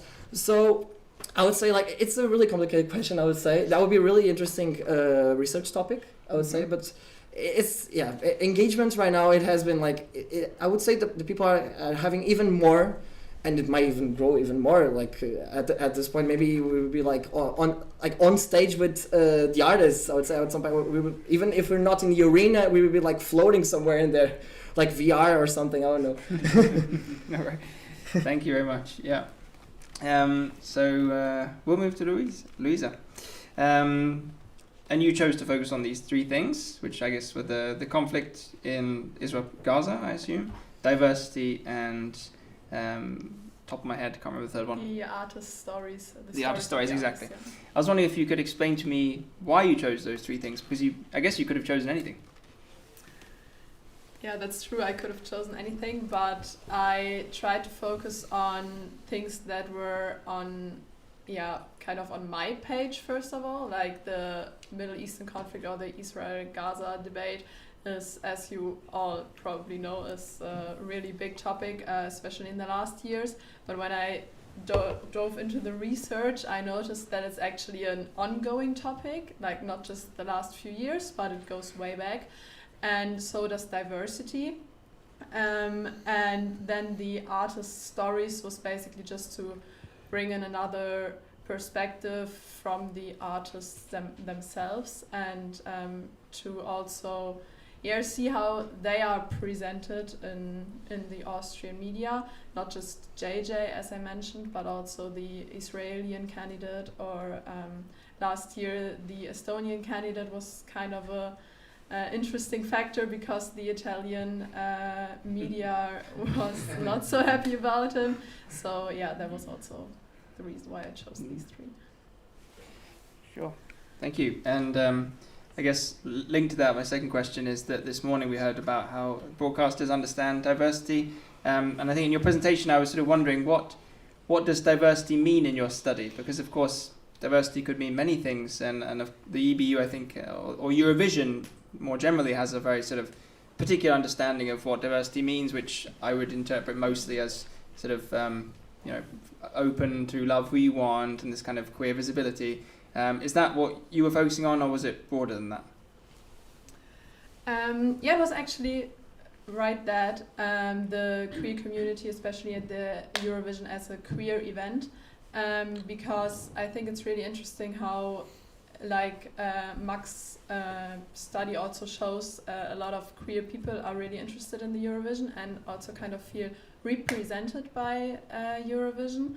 And that's why I wanted to see or take a look at how the Austrian media covers this topic, because it's an ongoing topic and it gets more and more important. And so I focused on the queer side of diversity, but there's also stuff like race or nationality or something like that, but that was not the main focus. Thank you. And the last one is probably a bit tricky, so I don't mean to put you on the spot here, but I was interested how you talked about how, for example, the references to conflict were presented as neutral, based on facts, and of course, I think that's a tricky word to use in a context to do with conflict in general. But I'm wondering how you work in journalism. You know, you've studied this as a master's degree, and you're analysing text, because it's one thing to analyse text and see what's said, but it's another thing to analyse text and see what's not said. And I was wondering if that's something that you looked at as well, or reflected on, how, you know, you might analyse what's there, but did you think about what isn't there? That's an interesting approach. First of all, I didn't really feature it in my thesis, but I have to say I tried to see the message in between the lines. For example, for the Middle Eastern conflict or the Israel-Gaza debate, I actually found a few articles that were kind of, for me personally, in my opinion, more negatively, and I tried to pin it on one or two words, but it's really difficult to find that out, and especially in terms of my bachelor thesis, I was limited in my pages and stuff, so I couldn't go into detail there a lot.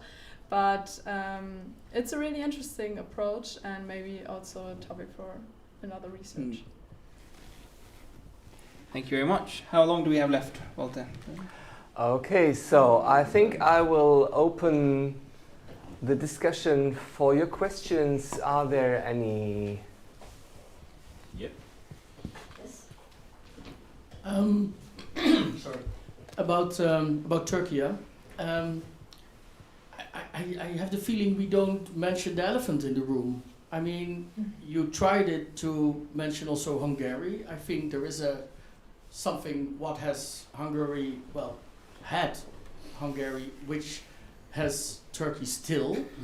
I don't know how old he is and how long he will stay, but why don't we mention that it is just the government in Turkey, which they say it's too sexy and it's too gay. I mean, I lived there. I lived there for 3 years, and that's what you could hear. They actually said it, and it was right after the win of Conchita Wurst. There was a huge debate because the government withdrew from the contest in 2012, 2003, and the next year Conchita Wurst won. And someone from the Radio Television Council said that, look, we were right. So we were actually had a quite good decision, because we couldn't broadcast this show on TV. It's not a family show, etc. So actually, they said. Okay, so the next question, please. Thank you, everybody. I have a question for Felipe on activity and passivity and gamification. It's more a comment, actually, because in my view, the difference is in media theories. You know, media theories were talking about passive spectators.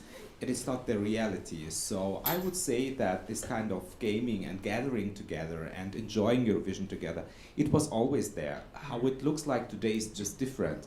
And my maybe even problem is that the activities, for example, the live chats, are so short and you cannot even really read it. So the question is, how much engagement, like real engagement, is there today in this kind of practices compared to practices 20, 30, 40 years ago, where people were actually sitting at a bar or wherever, maybe at home, and also like playing a game. So can you please say more about this kind of comparison, but not that it looks like, oh wow, today we have the social media and now we are so active, because in my view it's just not true. It's different.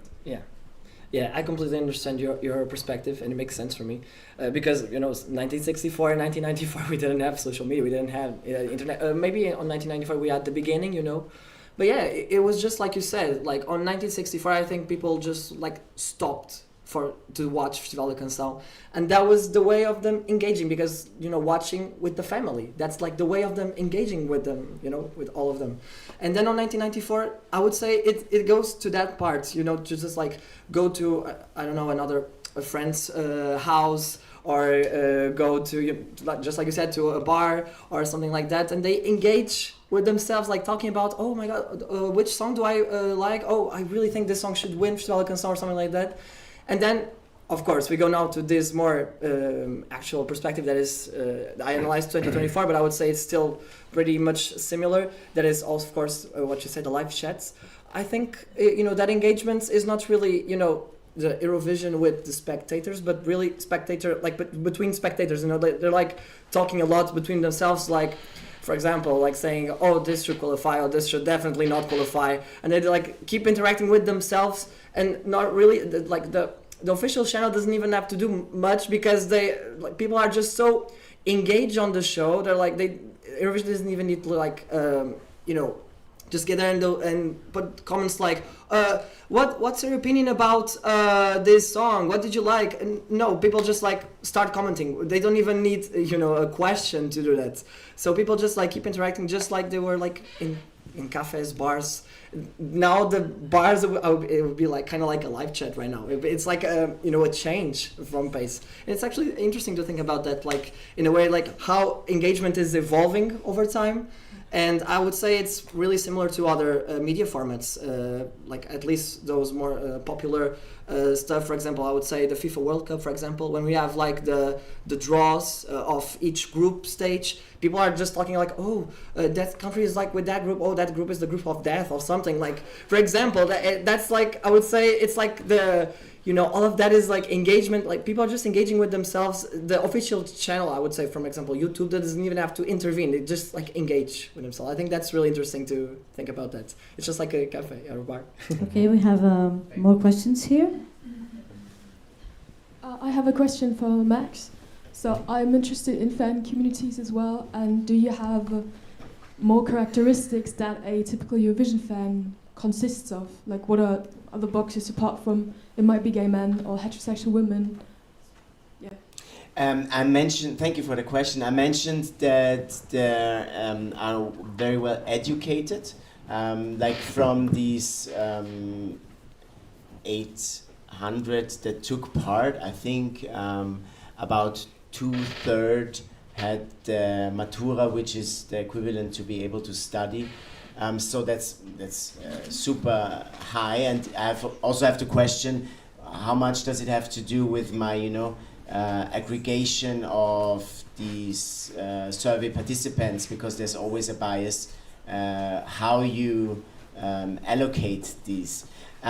Besides that, I mentioned also very briefly that the age range was very broad. There were young people that are very interested, then also up to older groups like 50 plus, where I think 20% of the participants. So it was quite interesting. So to see these factors, I'm just thinking right now if there was a different one that could be looked at, that I ask at the end about the demographics. But I think maybe rural and urban. Yeah, also more in bigger places than smaller cities. But this was not so like a strong point as like when you look at age, education, or also identity, sexual identity. What was your way of allocating? Can I ask this too? Yes, it was also back then. I did a lot of, like back then in 2014, Facebook was very strong in that. Lots of Facebook groups. I now watched this question again. How did I get those survey participants? It was a lot of Eurovision, Austrian-based, mostly Eurovision groups, and now it's was a lot more still social media, but Instagram.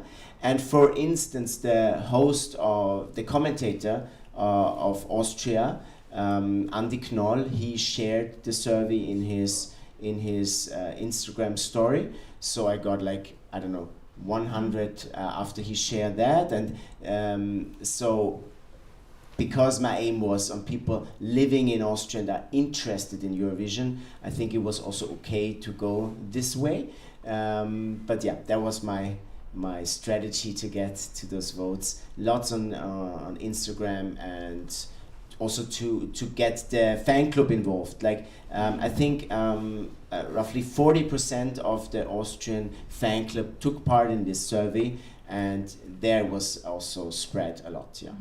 Okay, so we have a question from our online community. Yes, George Cremona is asking Louisa actually, when you say that the newspapers were objective, how do you measure objectivity, which frequently is very difficult to measure? That's true. Like I already said, it was partly based on my own opinion, like my own perspective, and I also tried to focus on facts, like that they just presented facts, and how did they present the facts? Were they like words that kind of had an undertone, like a positive or a negative? And that's how I tried to measure objectivity. Okay, we have another question over there. This gentleman oh, was yeah, first, I'm of sorry. My question is for Iram. Before I ask my question, I'd just like to say thank you for being here and helping to keep the flame alive of Turkey's participation at Eurovision. Now, I have somewhat of a hypothetical question. What would it take to bring Turkey back into the Eurovision Song Contest? Probably a government change, mostly, highly likely. And I would like to add this information. In the last general election, the oppositional party said that, okay, we will back to the Eurovision when we won. So it's a huge debate, because it's part of kind of feeling European, feeling joy, and again, it's back to living, being able to living secular. So I can explain this. So first Ben, and then the gentleman with the golden coat. I need that golden coat as well, don't I? Felipe, gamification I see quite a lot desired by many public service broadcasters of the Song Contest, because rather than it being viewing figures, and traditional TV viewing figures are dropping for many television events, engagement and reach and social media statistics are now flaunted over and over again as being really important for broadcasters to have. We see even within the Eurovision Song Contest, it's one of the criteria for those to get accreditation. I worry that gamification and that kind of second screen engagement, that kind of making everything into statistically measurable engagement, perhaps weakens real connection. And I wonder if for your study you maybe have a warning that maybe trying to make so much like measured and so much engagement could actually be a limit and be a negative. Well, that's a really interesting question, by the way. Thanks for it. I would say engagement, nowadays it's really important, as you just said. Like if like for example, like in terms of enterprises or like in professional context, if they don't like create engagement with the public, of course I'm talking this about in a social media perspective, like they will be like really like out of the run, I would say, for like having success, because an enterprise that doesn't have like social media right now, it would be complicated because there would be, I would not say they don't, it's not like a reason to like lose credibility, that's not it, but I would say it's like a way to just be like positioned and well positioned on the market, I would say. Of course I'm talking this in an enterprise way, but when we're talking about television, it's even more important because it's a TV show. So I think it should be at least a bit of engagement for how can I explain this? It's a really difficult question, I'm going to be honest. Like it's needed like for having engagement, for to to the like for the show to keep going, keep moving, to have that flow, and not lose the interest of the spectator. Because right now people are, I would say even from generations that are even younger than me, people are getting even lower attention span. They're like, for example, even short videos, like they see it like, I don't know, like 2-3 seconds. If the video doesn't interest them, swipe, and it's just like this, swipe. So like I would say engagement is really important, but it's a huge, of course, it's a huge complication in some parts, because I would say it's a dilemma. I'm going to be honest, I really didn't talk much about the engagement on Festival Canção in specific. It was just like a general approach to it. I was just like, I think it would make sense for me to like put this element on this research, like talking about engagement, how the viewer engages with the show, and how also the show engages with the viewer. So I think it's always a thing that should be looked at, and of course that would be a really interesting research topic, maybe for another research, I would say. And yeah. And sorry if I didn't really answer it well, because it was a really specific question, but thank you so much for the question. Oh, yeah. So a little comment on the engagement and live chat. I mean, when you go on YouTube and you see the live chats, it's so fast. More or less, it's just a comment for the people who write those messages. Nobody's interacting there. It's not so many people. So it's a lot of just putting out your thought to yourself again. So I don't think you can compare it to a bar or a living room or or like here. Mm-hmm. So this is not really discussion. This is not a discourse. This is just like a firestorm, a thunderstorm in your head, brought to the chatbots, maybe recognizing your words. But I want to turn to Turkey. This is really great that we also have here a participant from Turkey here, that also this conference shows that we are still together and that Turkey is part of Europe, and also the Eurovision family. Yes. So thank you also to the conference that also you are here, and really all my big respect to you doing research here on a quite controversial topic in Turkey for themselves. The government had the Turkvision, this other competition with Turkish the Turk people competition, but I think they stopped with it again. Is it true? Yeah. And so I mean, they saw, okay, we cannot. An alternative is not really functioning. Is there now a new approach of the government to make kind of a music show, or put Turkish music first, so that they have a lot of content of Turkish or Turk people's regional music representations on television and the internet, and why did they stop again with the Turkvision? I mean, maybe also Intervision will fail again, but how is the development there? I think Thank you. They didn't have the enough feedback or positive comments for the Turkic event. Maybe they will participate in the Asian Eurovision. I'm not sure about that, but I guess another thing is that music is not the priority of the government, so unfortunately they just don't care how we will represent the country through music or our culture, etc. But we are still participate the Olympics, other sports events, because it's a little bit.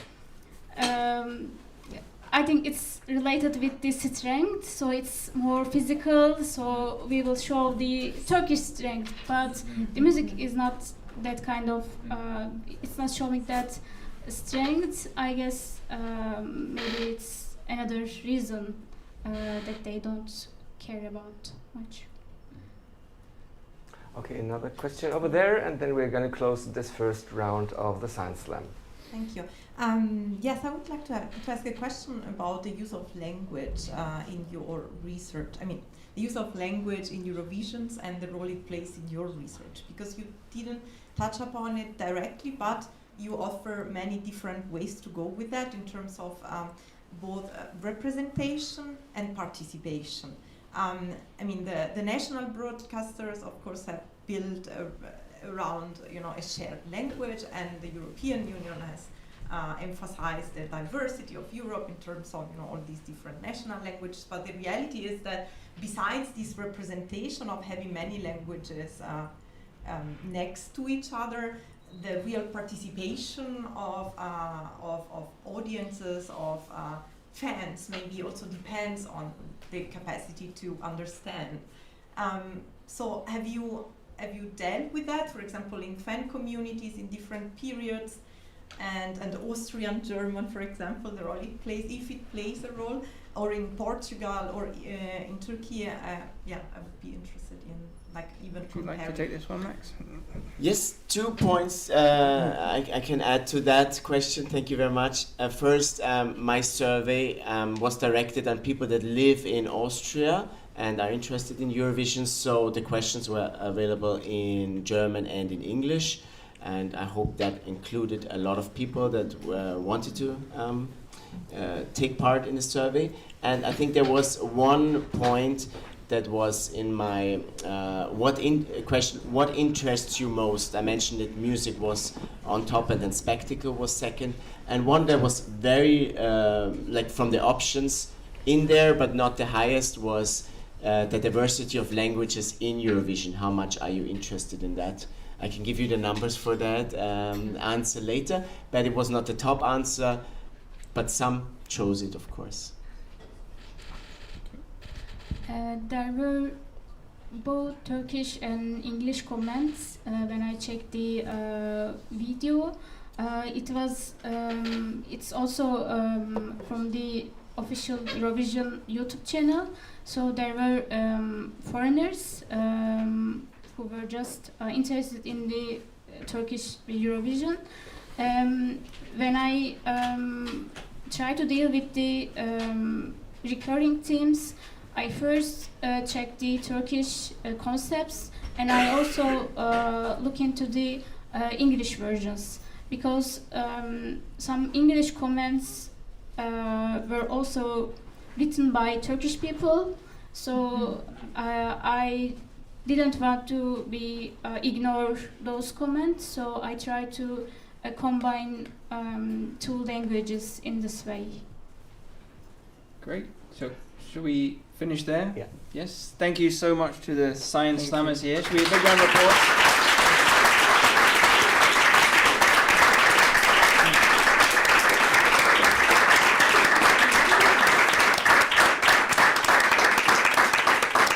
Thank you all, and after a short break, we will find each other here again for the second round of the Science Slam. Well done, everyone. Thank you. Thank you, guys.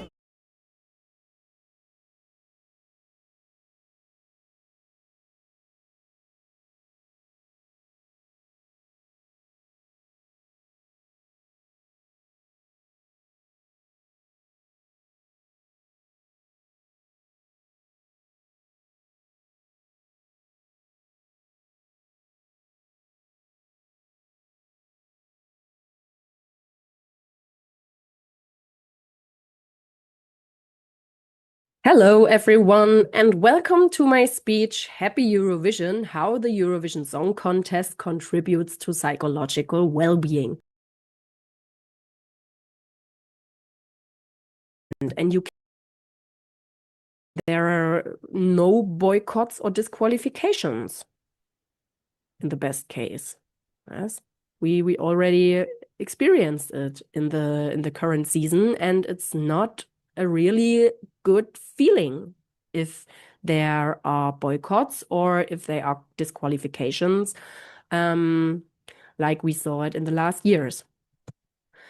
Also, if the ESC can be celebrated as a peaceful music event and you can feel safe at ESC events, so you don't have to be afraid of terror or something like this. So if it's just a peaceful, friendly, respectful celebration of music and people and diversity and everything we love about Eurovision, and feeling safe with this is for me a thing which I probably would only realize that it makes me happy if it's no longer there. So I think it's a quite appropriate answer at this point.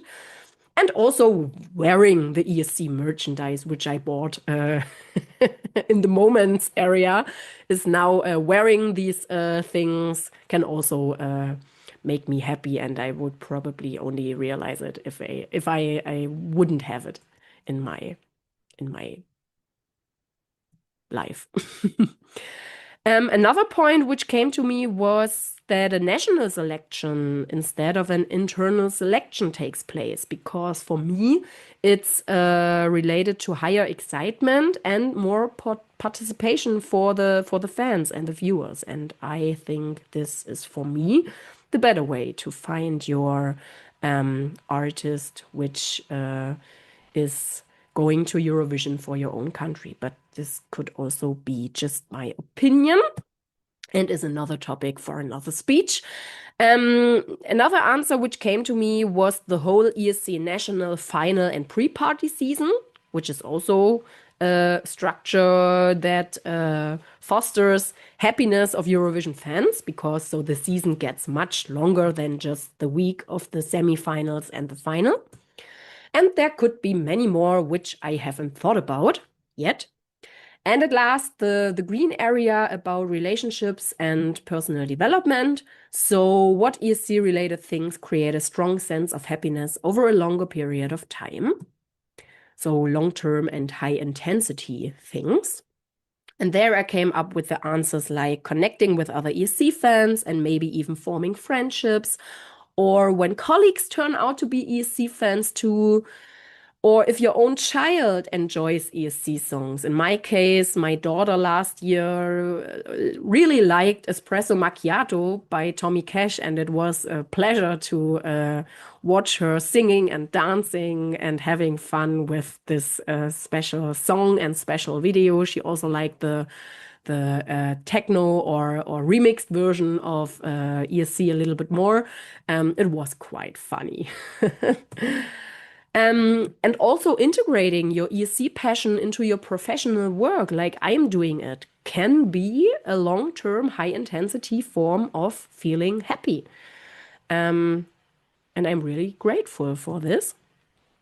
But also volunteering around the ESC, for example, through blogs or fan communities, can create such feelings of long-term and high-intensity happiness. And if we take all these answers from me now to the happiness cross framework as it's meant to be, then it might look like this. And now there would be the interesting part to talk about, because there are some dynamics within the happiness cross which would be very interesting to have a look at, because they can move, for example, moments of happiness to experiences of happiness via mindfulness. So if you experience a moment like listening to your favorite entry in your car, and you experience it very mindful, very present, this can also become an experience with a high intensity. And also, for example, being in the arena and experiencing a live show can, if you don't really notice it because you are thinking about different things, or you are talking to different people, or you are somehow distracted from it, so it can be downgraded from an experience just to a moment of happiness. And it's also another dynamic between moments and structures, because if you are grateful for moments you experience and you are grateful for it, you can move it to a structure, you can upgrade it to a structure and make it more durable. So make it from short-term to long-term happiness through gratitude. For example, that the ESC takes place at all. Yeah?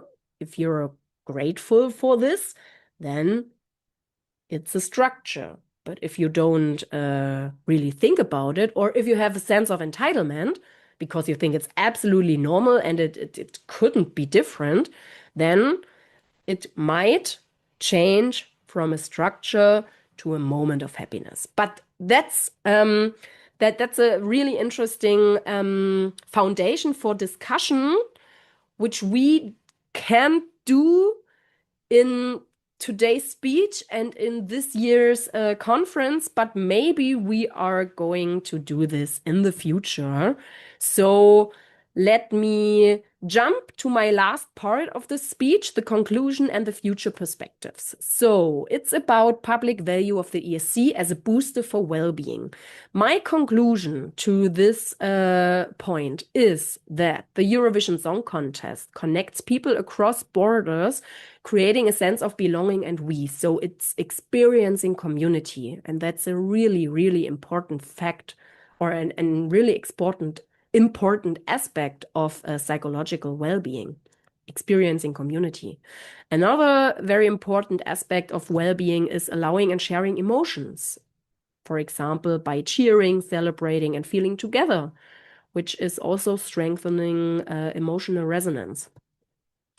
Also, making identity and diversity visible is the ESC a wonderful way to make it possible, because it's a space for self-expression, for representation and acceptance.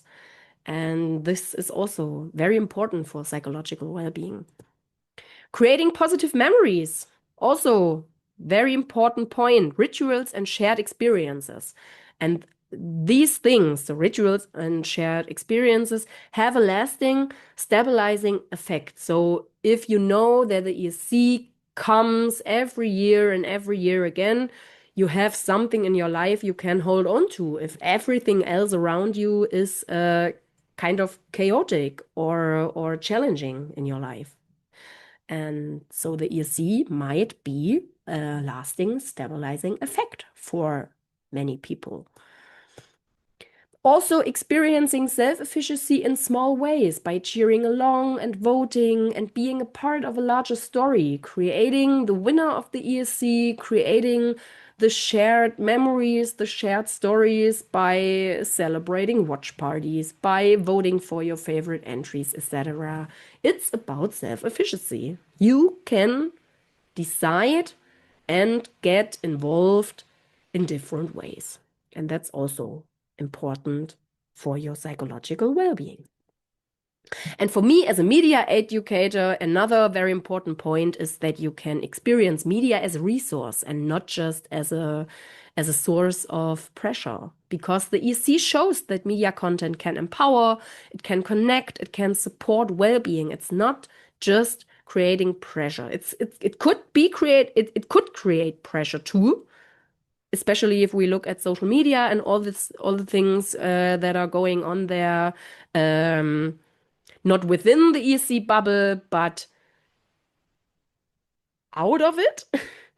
and yet media can be a resource, especially if you have the right community, which is using the media for their sakes and for their joy to celebrate and to support each other.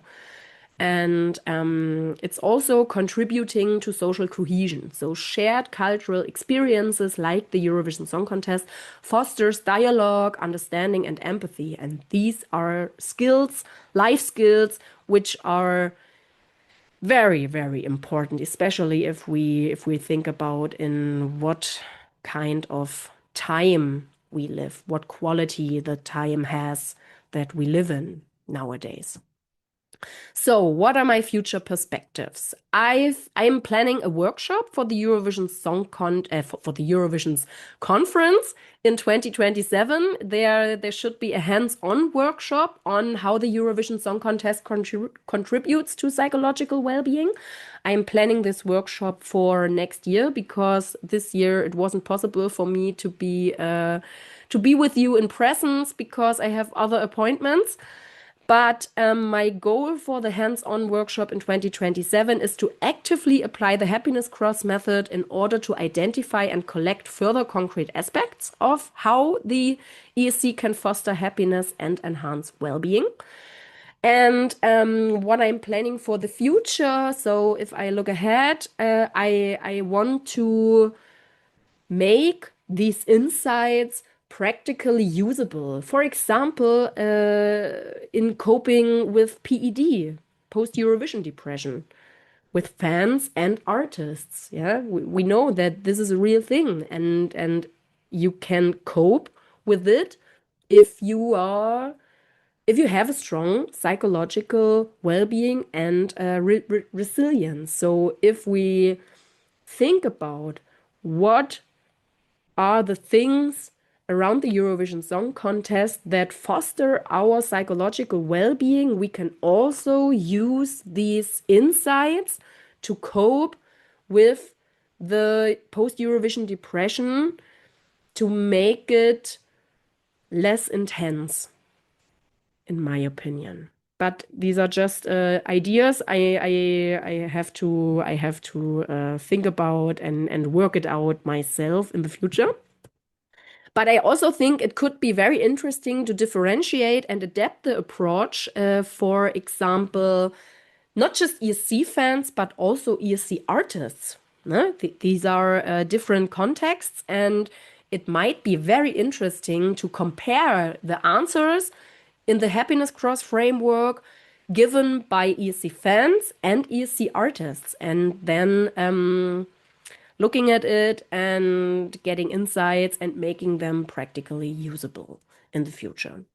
And the last thing which I'm pursuing is that I want to further integrate the ESC into educational contexts. And for example, by developing creative project ideas based on its diverse facets. So there's much to do for me, there's much to do for us, and I hope my speech was inspiring for you. Maybe you are thinking about your personal answers on the 4 questions of the happiness cross, and maybe you can manage to be a part in my hands-on workshop next year. I would be very happy about it. And for now, I want to say thank you for your attention. Have a nice week at Vienna. Have a nice conference. And if you want to get in touch with me or learn more about me and my work, then check out all my different channels and website and stuff like this. And for now, I'm going to say goodbye and wish all to you happy Eurovision. Hello, everyone, and welcome to my speech, Happy Eurovision, How the Eurovision Song Contest Contributes to Psychological Well-Being. My name is Marie-Therese Stedri, and I am going to show you at first a quick overview on what I want to talk to you about in the next few minutes. So at first, I'd like to say some words about me and my work. Then I'm going to introduce the Schulfach Glück, so the school subject happiness, to you. After that, I have the happiness cross framework, which I want to show to you because it's a quite interesting framework to apply on the Eurovision Song Contest. So this will be the next part of my little speech. And after that, I'm going to make a little conclusion and give you some future perspectives. So let's dive in. Some words about me. As I already said, my name is Marie-Therese Stedri. I'm a media educator, but I'm also a resilience coach for children and adolescents. It's a quite difficult word in English, resilience. Resilience coach for children and adolescents. I'm also a certified parent course facilitator in the program Strong Parents, Strong Children, and I am a trainer for the program which I brought with me today, the School Subject Happiness Program. But I think the most important information on this slide is that I'm a passionate Eurovision Song Contest fan. So let me tell you something about Schulfach Glück, let me introduce the school subject happiness to you. What is this about? Schulfach Glück is an innovative educational concept aimed at promoting life skills, personal development, and the psychological well-being of students. And it was introduced in 2027 by Ernst Fritz Schubert in Heidelberg, and it's based on the principles of positive psychology. The goal of Schulfach Glück is to reduce stress and empower students to lead self-determined lives through self-reflection, a strength-based approach, and the development of social competencies. So it's a big program. It's a real interesting qualification, which I did in the last 2 years. And concerning the question on how it is implemented, we can say that Schulfach Glück, so the school subject happiness, is especially implemented in Germany, Austria, and Switzerland. And it's not yet a fixed school subject in every school, in every plan of students, but it's more a kind of elective subject within, or it's implemented within project-based learning formats. For example, project days or something like this. I hope this will change in the future because the school subject happiness should be a fixed part of children's and adolescents' school, daily school experience, but it's not yet there. It's more a kind of project-based learning format. But nevertheless, it's a real great program with a big variety of different methods and different goals and core elements, which I don't want to explain to you in detail in this speech because this would take too long, but maybe I can give you some more insights in the future. We will see. So for now, we are going to have a look at one special phrase.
Okay, so very welcome to the second round of this year's Eurovision Science Slam. Again, with wonderful people here on the podium, and I welcome our second dinosaur, Magdalena Föhrenkrantz. Thank you for hosting the second session. A big applause for her. So in this round, we will have a joint presentation by Amelie Ziegler and Gina Grath, who are representing their fellow students, Ramona Willich, Lili Hütter, and Noel Göttinger, who are also sitting in the public.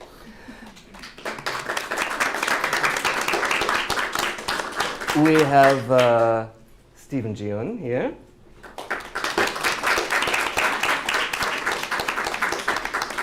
Sarah Brandstetter. And we have a guest from Brazil, Rafael Reis Medeiros do Campos. Oh, this was too Portuguese, I guess. Sorry for that. Very welcome to you all, and I would declare the second round of the Science Slam almost open, just for everyone who is watching at home. Of course, you're invited to ask your questions online in the commentary section. We are waiting for them.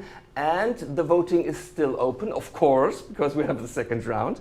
So if you go to tweetback.de/z7wb, you can vote for your favorite presentations, 2 of them. And of course, you can also scan the QR code in the stream, and then it will guide you directly to the voting application. So, and now the stage is open. Yeah, thank you for inviting me. I'm very happy to be here and to host the second round of the Science Slam. And we decided to start with Rafael from Brazil. So.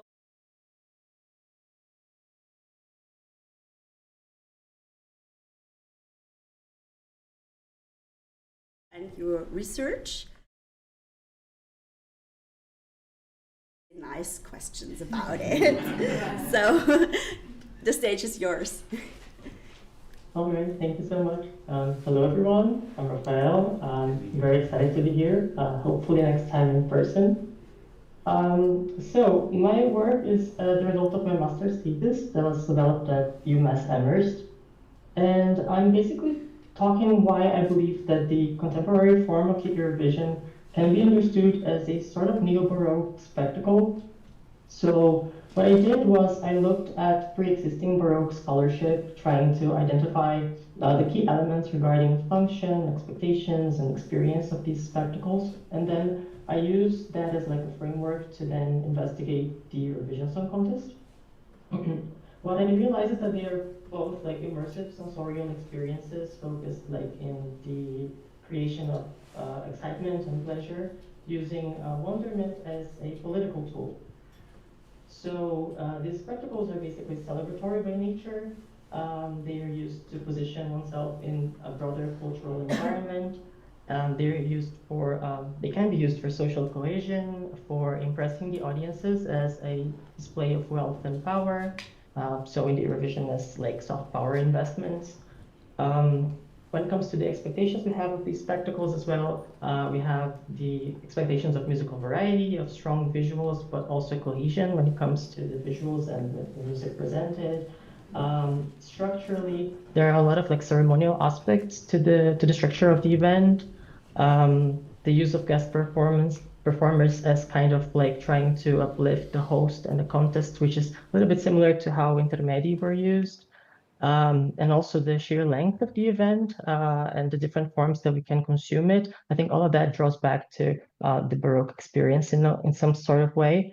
So the goal of the project is basically to put the ESC in a broader history of musical spectacles and to show how similar are the ways that we produce and engage with musical spectacles. Thank you. That was fast. Perfect. Did you also take a look at aspects such as gender, race, or ethnic minorities in relation to the soft power strategies you mentioned? When it comes to specific uses in the Baroque and compared to the Eurovision? Or? Yeah. No, not really. I didn't really get into specific themes, even though, yes, in the Baroque there are like the spectacles had lots of political layers. Some of them were like more overt than others. So we do have like representations of the other versus your own identity. So we have a lot of like Orientalism and these kinds of other issues related to race. And we can talk about gender as well in the Baroque when it comes to the whole idea of the limits regarding women on stage and the castrati as well, but I didn't really like dive into these issues. I was mostly focusing on other sorts of more state-related uses of these spectacles, and not too much on the issues on representation as much. But could you give us then some more insight into the stage-related aspects you mentioned? Yes.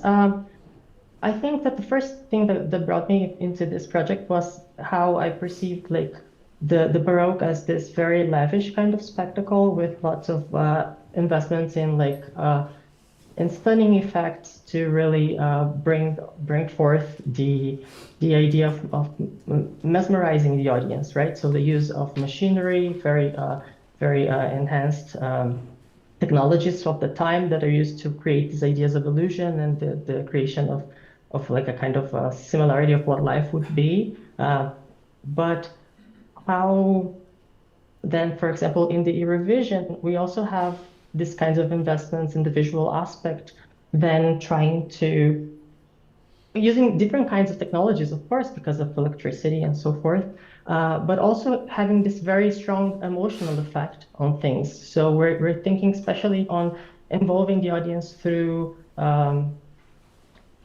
emotional appeal, not other sorts of like rational, like not through the text necessarily or through the poetry, but through like, you know, how the machine used to fly back then, or now how the show is put on, the fireworks and so forth.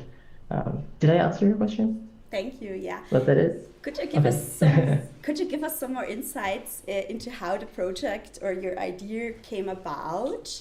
And are you happy with the outcome, or would you say that there's room to dig deeper into that topic, for example? Oh, there's definitely lots of room to dig deeper. I have to say I'm happy with the outcome considering the amount of time I had. I think that my project is really like I think maybe like a first step in the sense that I realized that it is very the way I structured it is very flexible because I wanted to have a kind of like bird's view on the subject. I didn't want to like commit to a specific edition of the contest versus a specific country in the Baroque or a specific set of spectacles. I'm kind of picking and choosing elements from different kinds of Baroque spectacles, such as public and private operas, ballets, court festivities, and I'm using the Eurovision as well as it suits to like illustrate the points I'm trying to make. So I definitely think that like there's a lot of room for like diving deeper into these waters and then like exploring specific issues such as the ones you brought about like the representation, as well as maybe like specific on a given country. I think there's a lot to still explore. Also, I didn't get too deep into the formalistic debates regarding like New Baroque and like classical, you know, like this whole thing. I didn't really get into that. I think that there's still room for these kinds of debates as well. And do you have any predictions for the future regarding your research topic? You mean in ways I want to like keep working on it, or yeah.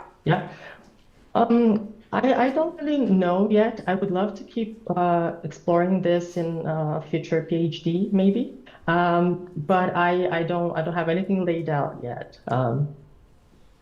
I was thinking maybe like expanding it as like maybe a case study to think society as a whole, in the sense that I think that this is maybe a reflection of our own sensibilities nowadays. I do think that we share like neo-Baroque sensibilities now, but I haven't really like laid out any project yet.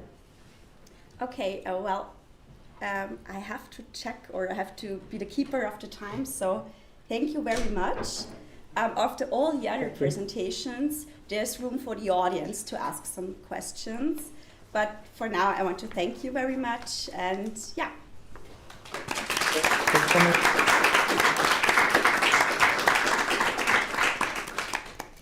So let's continue with you, Gina, and all your fellow students. So you're gonna present a project that you work together with 4 other people. I'm very curious to hear about it. Yeah, so thank you so much, Eurovision's conference, and also Irving, for making this happen. So as you heard, we're a group of 5 people, as you already also saw. And yes, so to start, I wanted to actually ask a question to the audience, and you can just raise your hand or not if you actually know what social network analysis might be. Okay, some actually do know. Okay, that's great. So for everyone who doesn't or isn't familiar with it, it's a system where you can like analyze different things with it, and I'll try to explain it like this. For example, like all of you are different points in like a whole group network, and maybe you talk to someone today, or maybe not, or maybe you will talk to someone else later. But this connection of talking, or maybe like giving each other the hand, that is like a connection that we can actually like look at. And that's what we actually did with the Eurovision Song Contest, and we looked at the voting system from the jury from 1975 till 2025. And how we did this is all of the different countries are points, like in a big landscape, and then every single vote interaction between one country's jury and another country's jury is the line between them. And because that's like a really big network, we had to like choose some different political events to look especially at. So first of all, we looked at geographic and also like a political overall view on the Big Five, for example. And then after that, for the second hypothesis, we looked at if different events in or political events in history actually influenced the political jury or the jury in a political way. And for that we chose Brexit, we chose the Russia and Ukraine conflict, we chose Israel and Gaza conflict, and also the fall of the Berlin Wall, because we're German, obviously. So yeah, and we had to like chose different only these, because it would have been a big like too much if we've looked at every single thing. And actually, like, we tried to prove that it would be like some sort of political vote rigging, but we did not find that many like actual points, like some slight influences, but like our evidence speaks for that there is no systematical like vote rigging from the juries. Yeah, so thank you. Thank you for summarizing your project. So, are there any limits you came across using that theory method? So I believe the first limit is like our knowledge, because like we're communication and journalism students. So to like kind of get these different like mostly numeric answers into perspective, we actually conducted like interviews with Irving and Magdalena Posch, who I believe is like right now actually in the preparation of Eurovision Song Contest here. And that was like the first thing. Then also, because it's a uni project, we have like the concept of time, you know, and also the boundaries of from when till when we actually look at the votes. Like someone actually said to us that they are really sad because we chose to start at 1975, and I believe like ABBA just ended after that. So I believe there were some slight influences for that. Yes. And could you give us some insights into how was it to work in a group of 5 people? Did that work out very well, or would you choose any other way when doing a similar project like that? So our courses are actually a lot of group work, so we did have some experiences from the semesters before that, and they weren't always positive, I guess. But with our group, we really lucked out, so we had a really, really good group. We also had just some good like project for everyone, because Gina was very good with Ramona in this whole like R studio and like really programming and coding stuff. That wasn't so well for me, but I did other things, and just like that, because it was also very long, it was about 2 semesters long, we just could work together very well, and everyone played to their strengths. So we did have actually very, very good experience with this, I guess. Yeah. Also, since the project is finished, would you have chosen any other historical events for your research? I'm not sure if it would have made a difference, because as Gina said, we were expecting to find a lot of politics, and we didn't. So that was, we had a lot of hypotheses, and we yeah, we were wrong with almost all of them, maybe 95%. But it's also interesting, also from a media kind of view, how you are maybe influenced. So actually that was a very good experience, and also something we connected with Irving very well in our interview, because he also said to us, well, it's interesting to hear that from a like science view, that it's not like that. It's not like all political, at least not in the votes. I guess we all agree that there is politics and that you cannot deny that. But not in this like kind of vote rigging sense where it gets unfair. And we just have to be realistic that politics play a part and how we deal with that. But because of that, I don't think that really would have mattered what events we would have looked at, because it was just overall pretty clear. So also to like kind of put into perspective why we chose these different historic events, like as I explained, for example, the day we met here today, and also the specific place, like that makes it really easy to like look what was before that and what was after that. So we try to like find historic events that have like some sort of start or some like a special day or something, to really look before and after or during, so we could like put it into phases and stuff like that. Yes. Are there some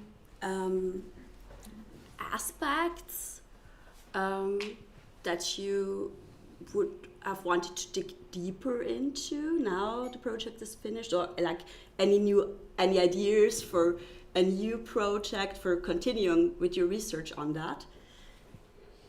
So as we already said, we wanted to actually look on the jury votes, but it would be really interesting if like somebody would do like a public voting analysis, like the same sort of it. And maybe like a course after us will get influenced by that maybe. And also I believe it would be really interesting to look like at the very start point of the Eurovision to like have all of the votes, but maybe you have like more ideas. As we said, it's a project, so, and we also had a lot of like, it was intense 2 semesters, so we had a lot of projects, but we dug so deep that we really didn't want to stop, and we had other events we wanted to look at and special countries and stuff like that, but we just really had to stop ourselves because it wasn't manageable. But yeah, I think it's super interesting to look at that, and I think you can continue. So thank you so much. You're welcome.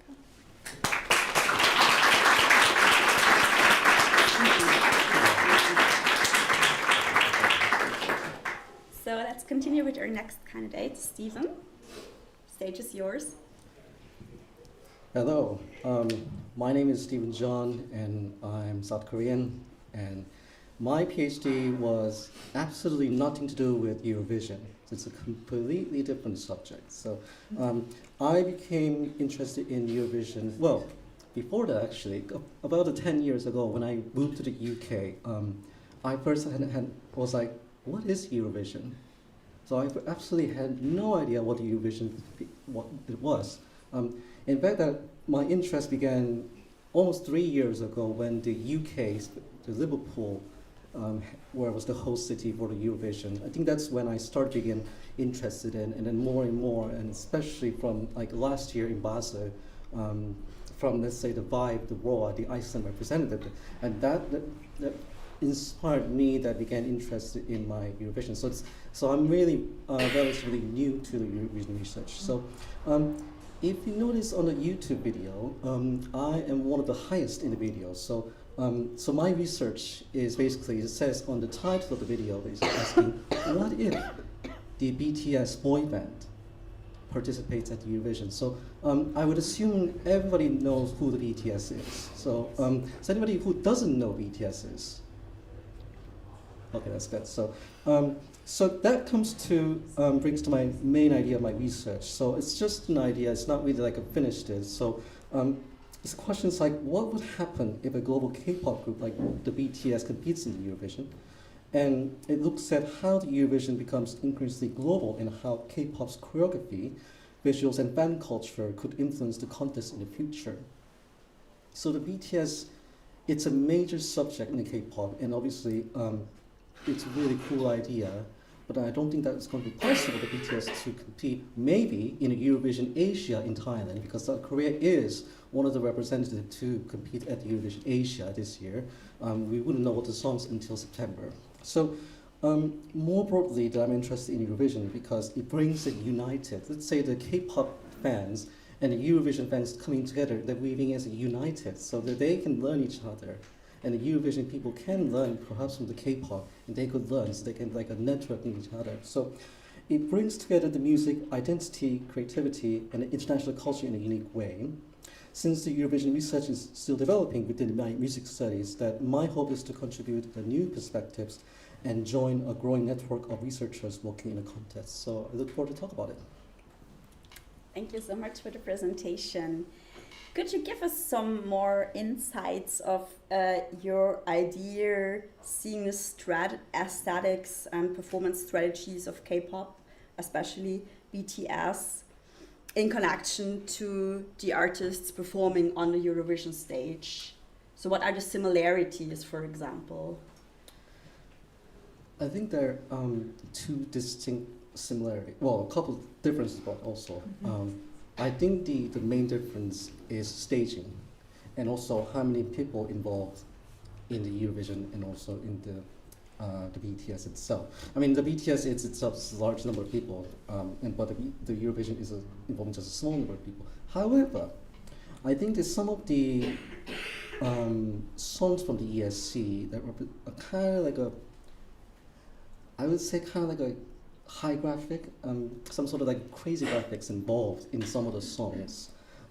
That's why I mentioned the Vibe last year. That's something using, like say Minecraft, as part of the stage to represent. I think they're both similar in terms of the K-pop and the Eurovision.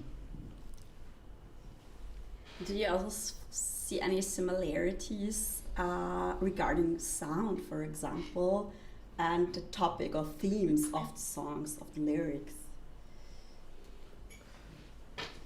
That's a very good question. I think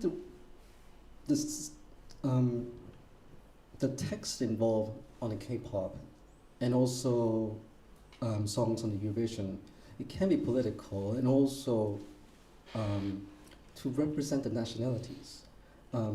Say, for instance, some of the songs on the BTS, let's say the recent release a couple of months ago, let's say the Arirang, that's the representation of the country. So, and then there's also similarity in some of the songs in Eurovision, and that can represent the country. So let's say, for instance, the Sweden represented last year, that represents the sauna. That's kind of like an identity of the Swedish culture, as well as the some of the daily lives and daily activities they love to do. And to distinct the fact that the K-pop also tries to represent the culture, represents the pop art. What you also mentioned are fan cultures, fan communities, and we all know that the Eurovision Song Contest has a lot of different fans. So how is it with BTS? And you also said that those fan groups could connect, the K-pop fan groups and the Eurovision fan groups. Like, how would this work? What are there also similarities they might share, or differences, for example, that wouldn't work out so well? I think there could be similarities and differences, because I think the K-pop fans, the worst case scenario is, what is Eurovision? So they might not know what it is. So let's say, for instance, if they put that together in a room, let's say like a Eurovision club, say in Vienna, to put that in together, and then let's say the K-pop fans go in there, and they could be like, oh, what is this? What is Eurovision? Maybe perhaps I think the Eurovision fan might need to explain what this is, because I remember a couple of days ago, because I was at the Beethoven apartment by the Schotten Tor, and then there's groups of American people, and people didn't know what the Eurovision is. So I had to explain what that is. So it can be like that. So it can be intimidating. It can be also daunting. The K-pop fans going into the Eurovision fan club, for instance, might need some explanations only if they don't know. But I would imagine people in the K-pop might know the Eurovision. So there's room for one last question. Mm-hmm. Okay. So I'm also very interested in your research design. Which theories are you engaging with and methods you're using? It's very different from classical musicology research. So I think I presented my K-pop work last year in Sweden at the K-pop conference, and I talked about the BTS.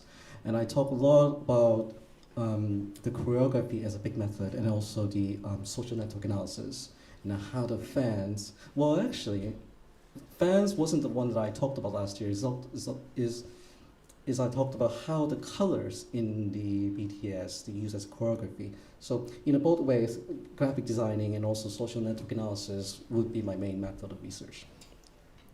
Thank you so much, Stephen.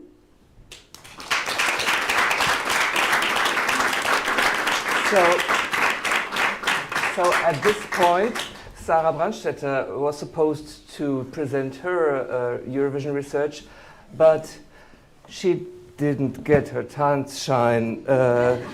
You know what I mean.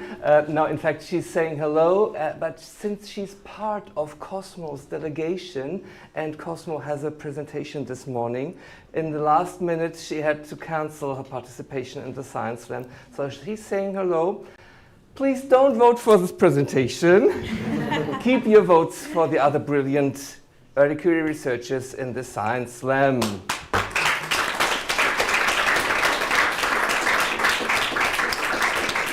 And I open the question round for our participants in the second Science Slam round. Thank you, everyone. I have a question for the social network analysis group. Did you find block voting in the jury votes?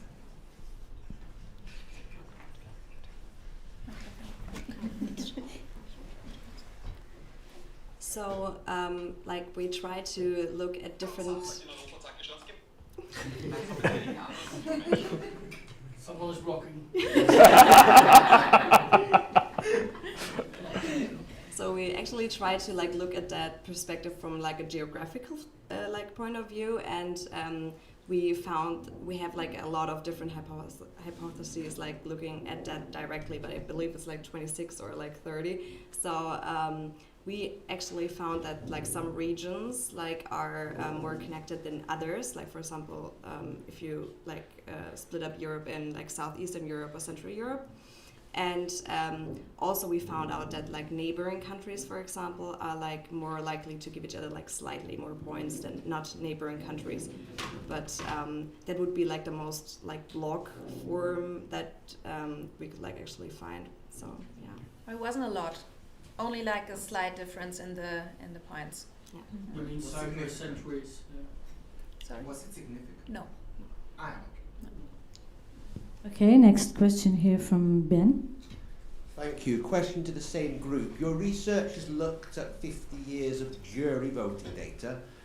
In recent years, it's been less conversations about juries and more about the public voting and potential influence there.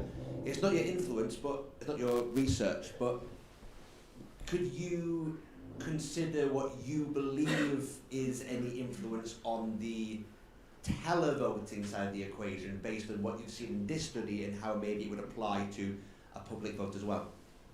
So we actually like have a mixture between like jury voting votes and like the overall voting, not like differences between them, because as you know, like from I believe 2015 on, like this voting systematic like changed a little bit.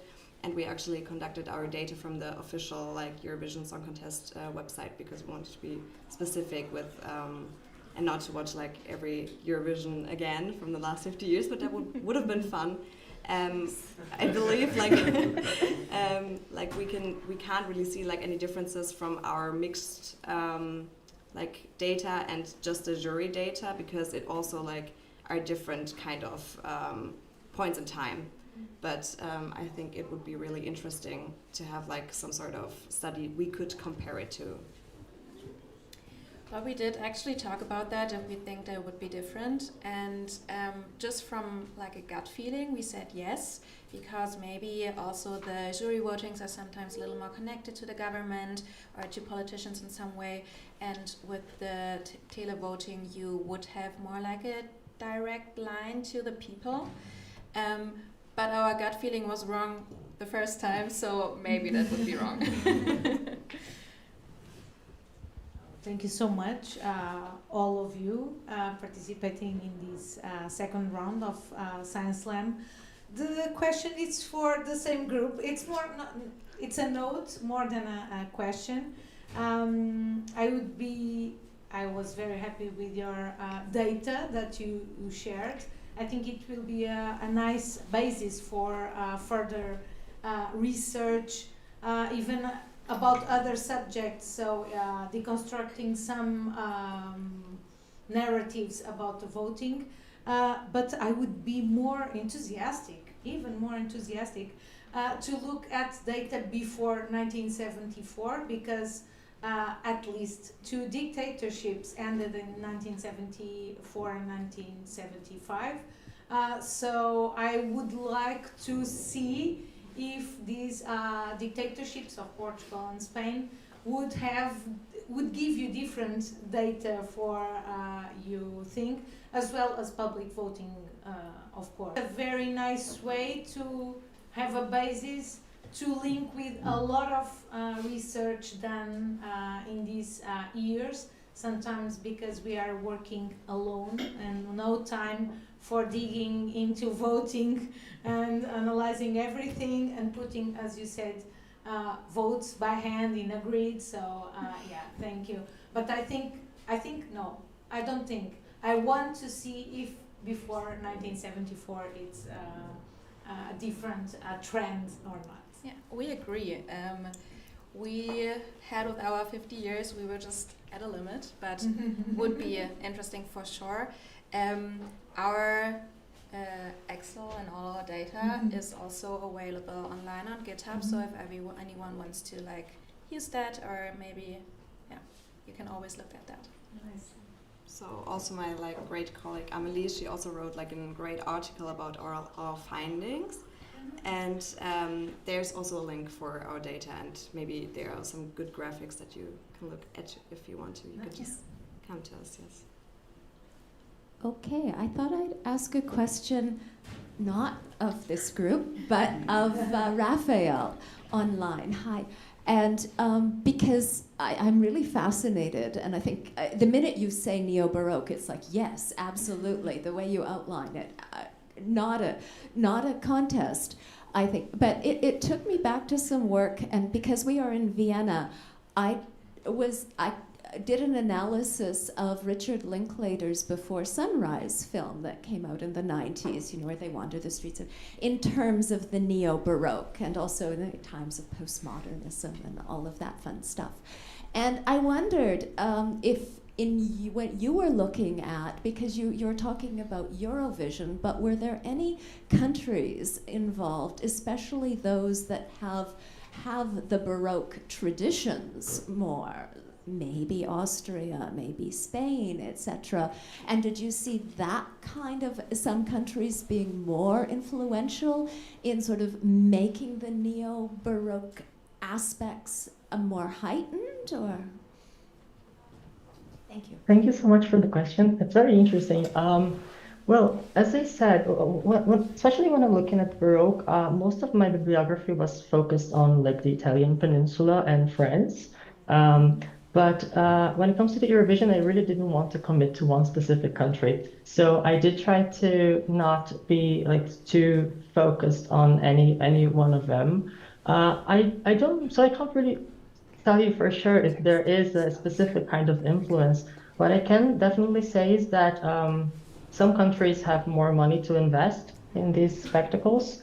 And in the Baroque, that was a big thing, right? So the kinds of investments you make they have some sorts of impact in the cultural sphere, like in the whole Europe, right? So Italy had been a very big exporter of artists in all sorts of parts of the engines of the spectacle.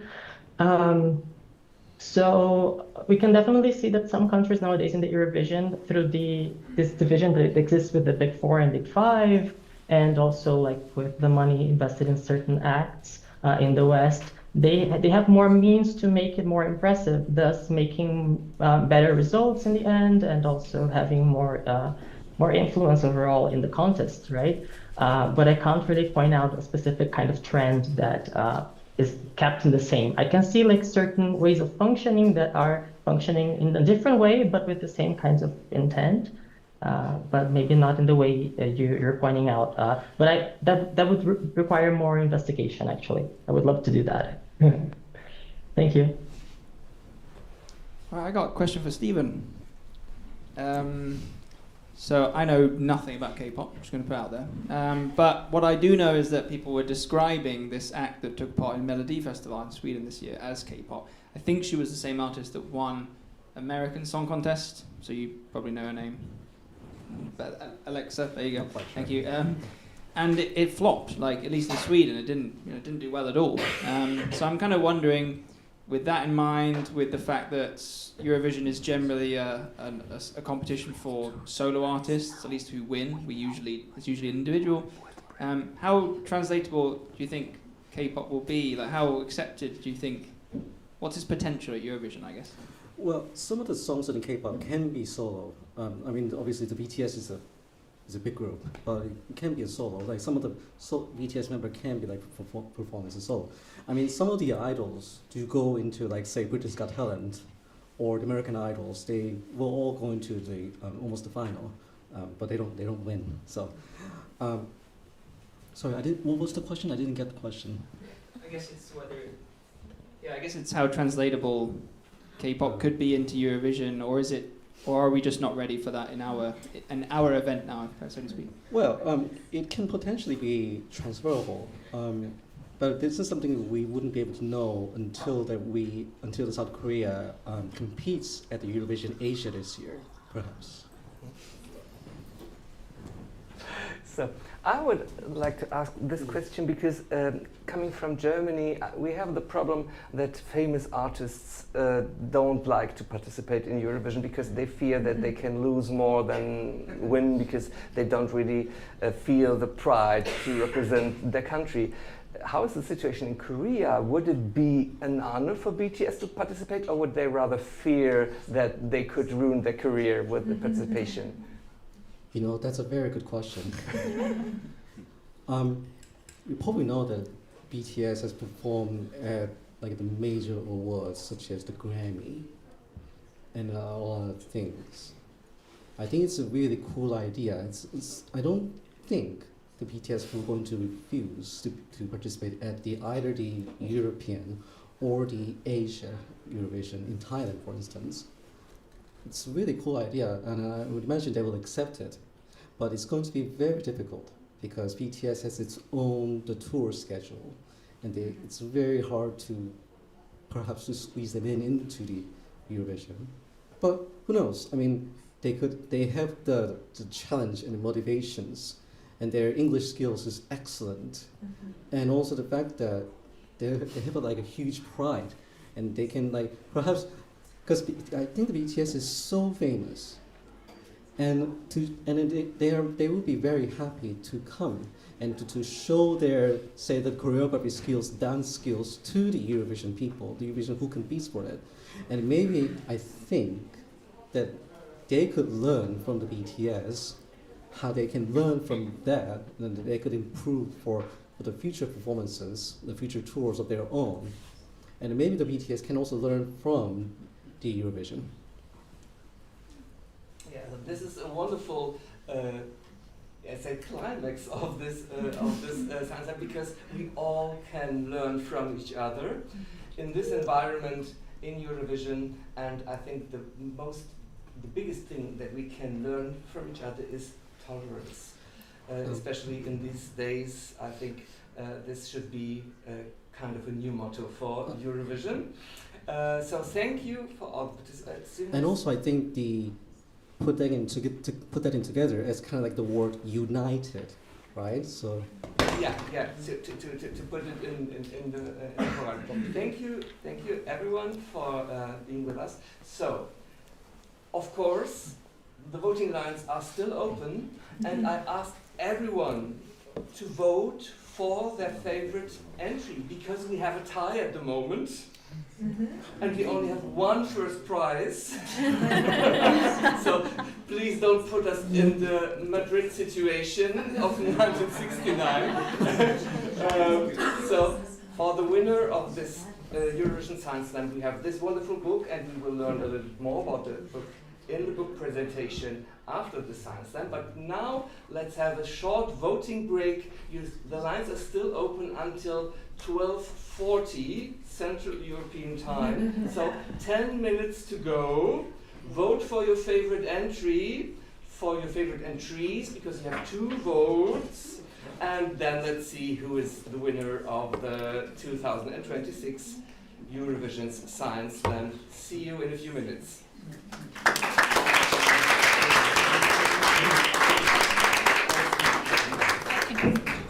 Thank you for your great presentation. That was great. Thank you.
So, we have a winner of this year's Eurovision Song Contest and Eurovision's International Conference, Science Slam. So, it was really exciting because until the last voting round, we had about 260 something people who voted for their favorite, and we had a tie. And now we have the votes of 412 people. So,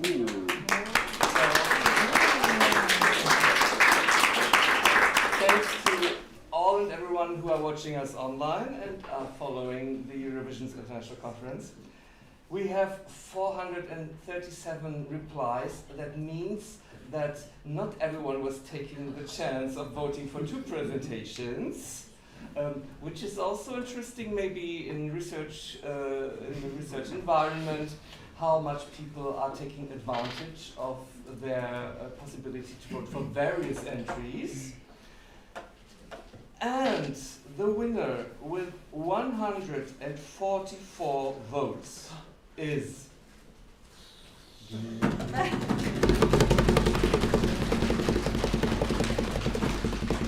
Brazil!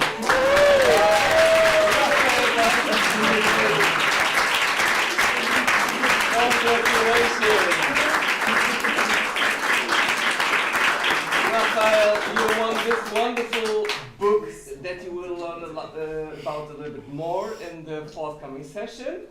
But the others don't need to be sad because Konrad Mitschka was so kind to leave us some of the public value text there, and so each and every one of you will receive one exemplary of this publication to continue your research efforts, and we're looking forward to seeing you here one day as our dinosaurs. Yeah. So thank you very much, and I hand over the moderation now back to Sophia.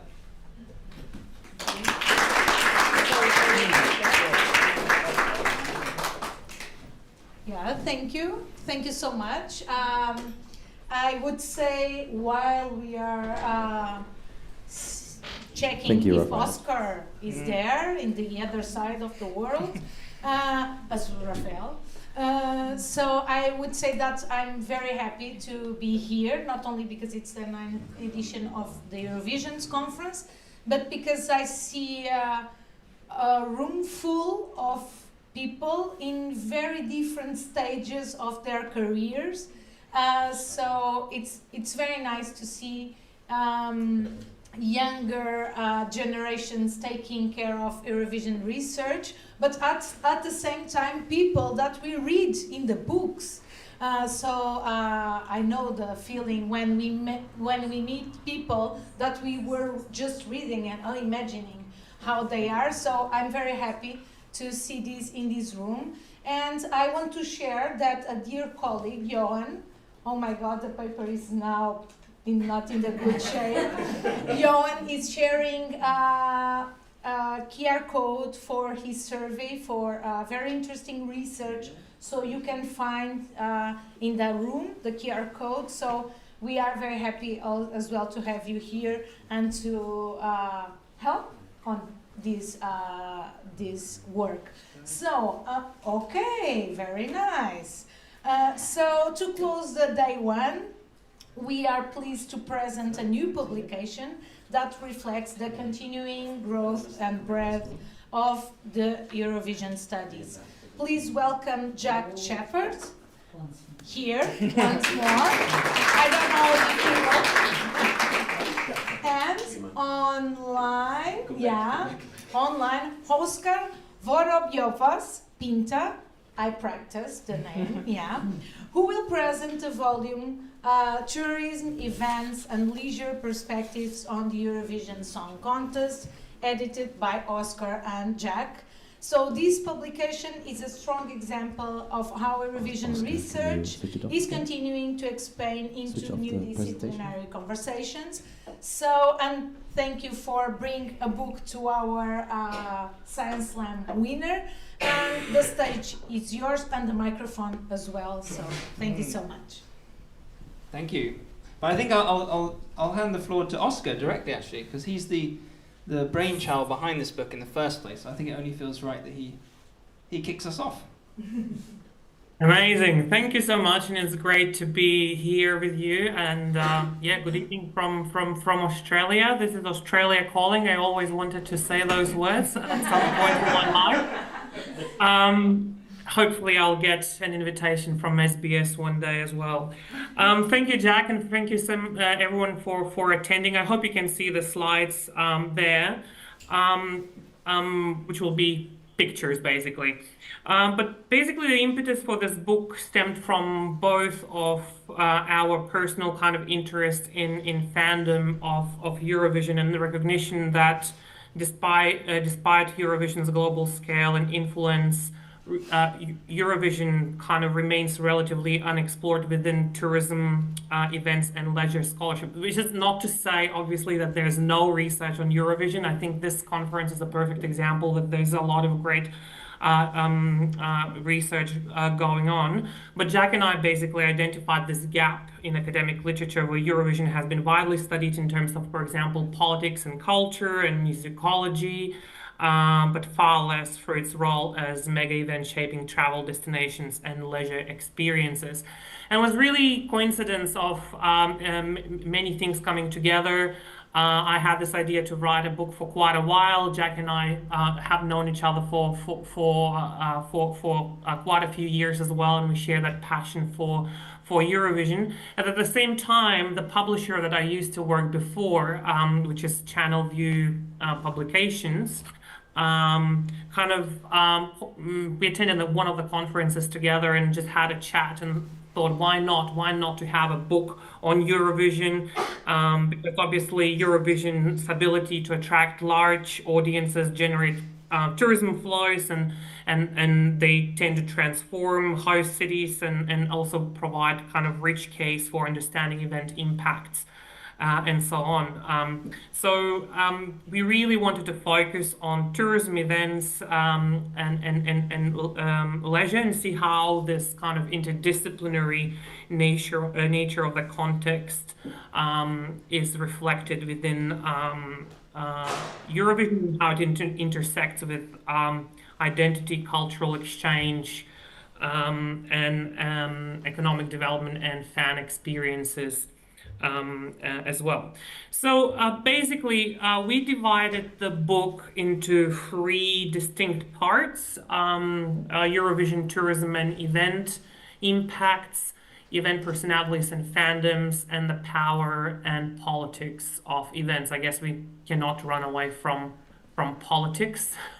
If I'm correct, Jack. But Jack will introduce the part 1 and part 3 of the book, and I'll just give you a quick overview of part 2. So take it away. Yeah. So if we go to the next slide, the first section of the book is about tourism specifically and event impacts, and this covers a lot of things. So we know, for example, of course, the economic importance of tourism to the host city. We're talking hundreds of thousands of people who travel, and it really varies. Sometimes Liverpool, they reported 500,000 people came, whereas Malmo was like a tenth of that. So you never really know the true impact, and a lot of these evaluations are done by companies that they pay for them to sort of big up the numbers. So you're never quite sure. But we were looking at, for example, the role of tourism in bringing money to the host city, the impact of marketing from the postcards that you see. So there's a lot of these aspects. But if we move to the next slide, I just want to introduce a few examples. One chapter looked at the Eurovision Museum, which you can see a picture of here in the Icelandic village of Húsavík, which you may know from the Story of Fire Saga movie. So myself and my colleague, we traveled to Iceland. We wanted to understand, how has this film, this Eurovision film, impacted this small whale-watching community? And the answer is it's quite a big impact. You have the museum, you have the Yaya Ding Dong bar, for those of you who remember. But what you should know is that's actually not the bar. So that's the exterior is the same, but the interior of the Yaya Ding Dong bar is actually a rugby club in England. So anyway, the next slide, I think, is chapter 3. Oscar, do you have a word to say about this chapter of yours? Sure. So a lot of you might wonder why I chose to write about the Baltic perspective. But originally, I am actually from the Baltic states. I'm half Lithuanian, half Latvian, born in Estonia, but obviously living far away for almost 20 years in Australia. But I always was kind of wondering about the image of the Baltic states in Eurovision, how Eurovision kind of shapes and communicates the national identity of these countries. So basically, the chapter looked at, for example, the choice of language for the songs, opportunities for national promotion, and also the geopolitical positioning that would influence how these nations present themselves or are perceived by others as well. So it was quite an interesting study for myself, and also I had an opportunity to go back to the Baltics. Jack? Yeah, and then chapter 4, which is another one that I did together with 2 master students of mine, which was quite fun. We would travel to Malmö in 2024 because I work in Sweden, and we wanted to look at how residents perceive this event and the impacts that it has on their city, because it was quite a lot in the media. There was a lot of threats against the event. As you can see in the middle sign, says Malmö says no to genocide. So there was this whole pressure about the Eurovision being connected to the Palestinian cause. Actually, the third picture also shows red paint that had been splattered all over the Euro village, symbolized blood. So it was a very controversial event, certainly in Malmö. So we wanted to look at, okay, what happens when this mega event rocks up to town? It's not always economically positive. It might also have social impacts, both good and bad. So the next section is events, which Oscar will... Yeah, just before I go, I think importantly about this chapter, Jack, is all why I really liked it, because you've done it with your students, and I think you are converting them into huge Eurovision fans as well, and I think it also shows that nexus between teaching and research as well. So part 2 of the book kind of focused on personalities of Eurovision Song Contest and the role of fandoms, exploring how events' distinctive character is shaped by aesthetics, values, and audience engagement as well. So, for example, this part examined Eurovision as a space defined by the themes such as campness, diversity, inclusivity, and celebration, which resonates strongly with its global fan communities, particularly the LGBTQI+ audiences. So basically, this part of the book kind of highlights how fans are not just spectators, but active participants who contribute to the event's meaning, identity, and also success of it. So just as an example of a few chapters, so Jack and I predominantly are talking obviously about the chapters that we have co-written because it's much easier to do. But I think I jumped over. But for example, one of the conference organizers, Irving, and his colleagues from the Eurovision, so Sophia, Carla, and Isabel, in the chapter they examined the role of volunteers and professionals in the Eurovision, and it kind of highlighted those blurred boundaries between paid and unpaid labor. So it kind of in the chapter I think finishes with urging us all for greater transparency and fairness to ensure that the use of volunteer labor kind of aligns with principles of equity and public value as well, which is very pertinent, I think, to the very theme of the conference that you're having. And I think we'll be talking about public value more in depth tomorrow as well. And then I had a chapter as well on the celebration of queer identity in belonging. And obviously there's no doubt that Eurovision has grown from its relatively conservative roots, if we remember really early days of Eurovision, to what it is now, quite a celebration of diverse music and identities. And it kind of became an empowering festival of the LGBTQI+ community. So kind of look about what Eurovision really means to the LGBTQI folks, but also how fans communicate to one another and whether there are kind of broader positive impacts on the community in terms of well-being and connectedness, in particular that kind of European connectedness. Jack? Sure. And then the last section, when we put out this call for chapters, we were expecting quite a lot of tourism, and what we actually got was a lot of politics again, which I guess is kind of the trend in Eurovision research. But we thought, okay, we can't not have this, just that we can connect this somehow. So that's how we came up with this third section, which was all about the power and politics of events, which covered a few things. So first of all, we had a couple of chapters looking at voting. I'm glad that the students talked about the difference between your work you were doing very much connects to some of the chapters in here, looking at big events and how that affects voting. There's a chapter on that in this book, and they actually found different from what you did, which I think is very interesting. That they were arguing that it has quite a big impact. These sort of voting for assistance, for example, during crisis, countries would vote for bailouts. Countries that bail them out. And there was also a chapter looking at the difference between jury and public voting. But I wrote this chapter, which actually turned out to be very useful at the moment. A lot of media asking me to tell them about this relationship at the moment, which is about war and the Eurovision Song Contest. And I was basically charting the history from 1956 to today to see how that relationship's changed. Because interestingly, even though everyone thinks this is something modern, war has always been in the Eurovision. In 1956, France was at war in Algeria. During the 70s, Britain was at war in Northern Ireland. And I like this comparison here because on the left you have the Bosnian entry. Does anyone recognize this guy? Great song, love it. Right, Fazla, 1993, was representing Bosnia. The guy literally escaped Sarajevo without shoes on. He fled Sarajevo during the siege, made it to Eurovision, performed, and he came something like 16th, right? Whereas Kalisz Orchestra come on the 2022. Similar story, I would say almost, they got special dispensation to go, but they came first. So something's changed. Something's changed in the way that Eurovision interacts with war. It's always been there, but the way we treat it is slightly different. So that's a chapter that I enjoyed a lot writing. We're going to be antisocial, I guess, and not take too many questions because we know that, myself included, need to run to the stadium to watch this afternoon rehearsal.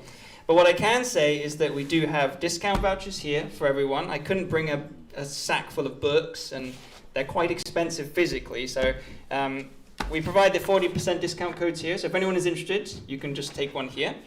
But otherwise, I'll be here tomorrow. Oscar's also available now and anytime on email. I'll be there tomorrow too. Yeah. Yep. So we're happy to take any questions you might have via email. But I guess we've got time. If for immediate 5 minutes or so, if anyone's got some immediate thoughts or questions. Any questions?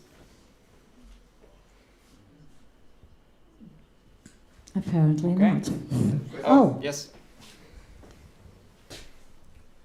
Are we allowed to share the discount code online? Oscar, what do you? I don't know. I don't care, frankly. But maybe Channel View. I don't know. Is this being recorded? Yeah, okay. I care very much. Yeah, I think. The discount code was given to us for this conference. So as far as I'm concerned, it's okay. Yeah. And I don't know who's attending this conference. So. But we want to say thank you for having us and for giving us this platform and for contributing. It was a great chapter, we look forward to hearing more of your feedback. And as you said earlier, it's great to see people who are writing the stuff. That's why for me to see Ivan, who I first read when I first studied Eurovision, not even that long ago, 8 years ago, I did my first article on Eurovision. So thank you for coming, and thank you all for listening.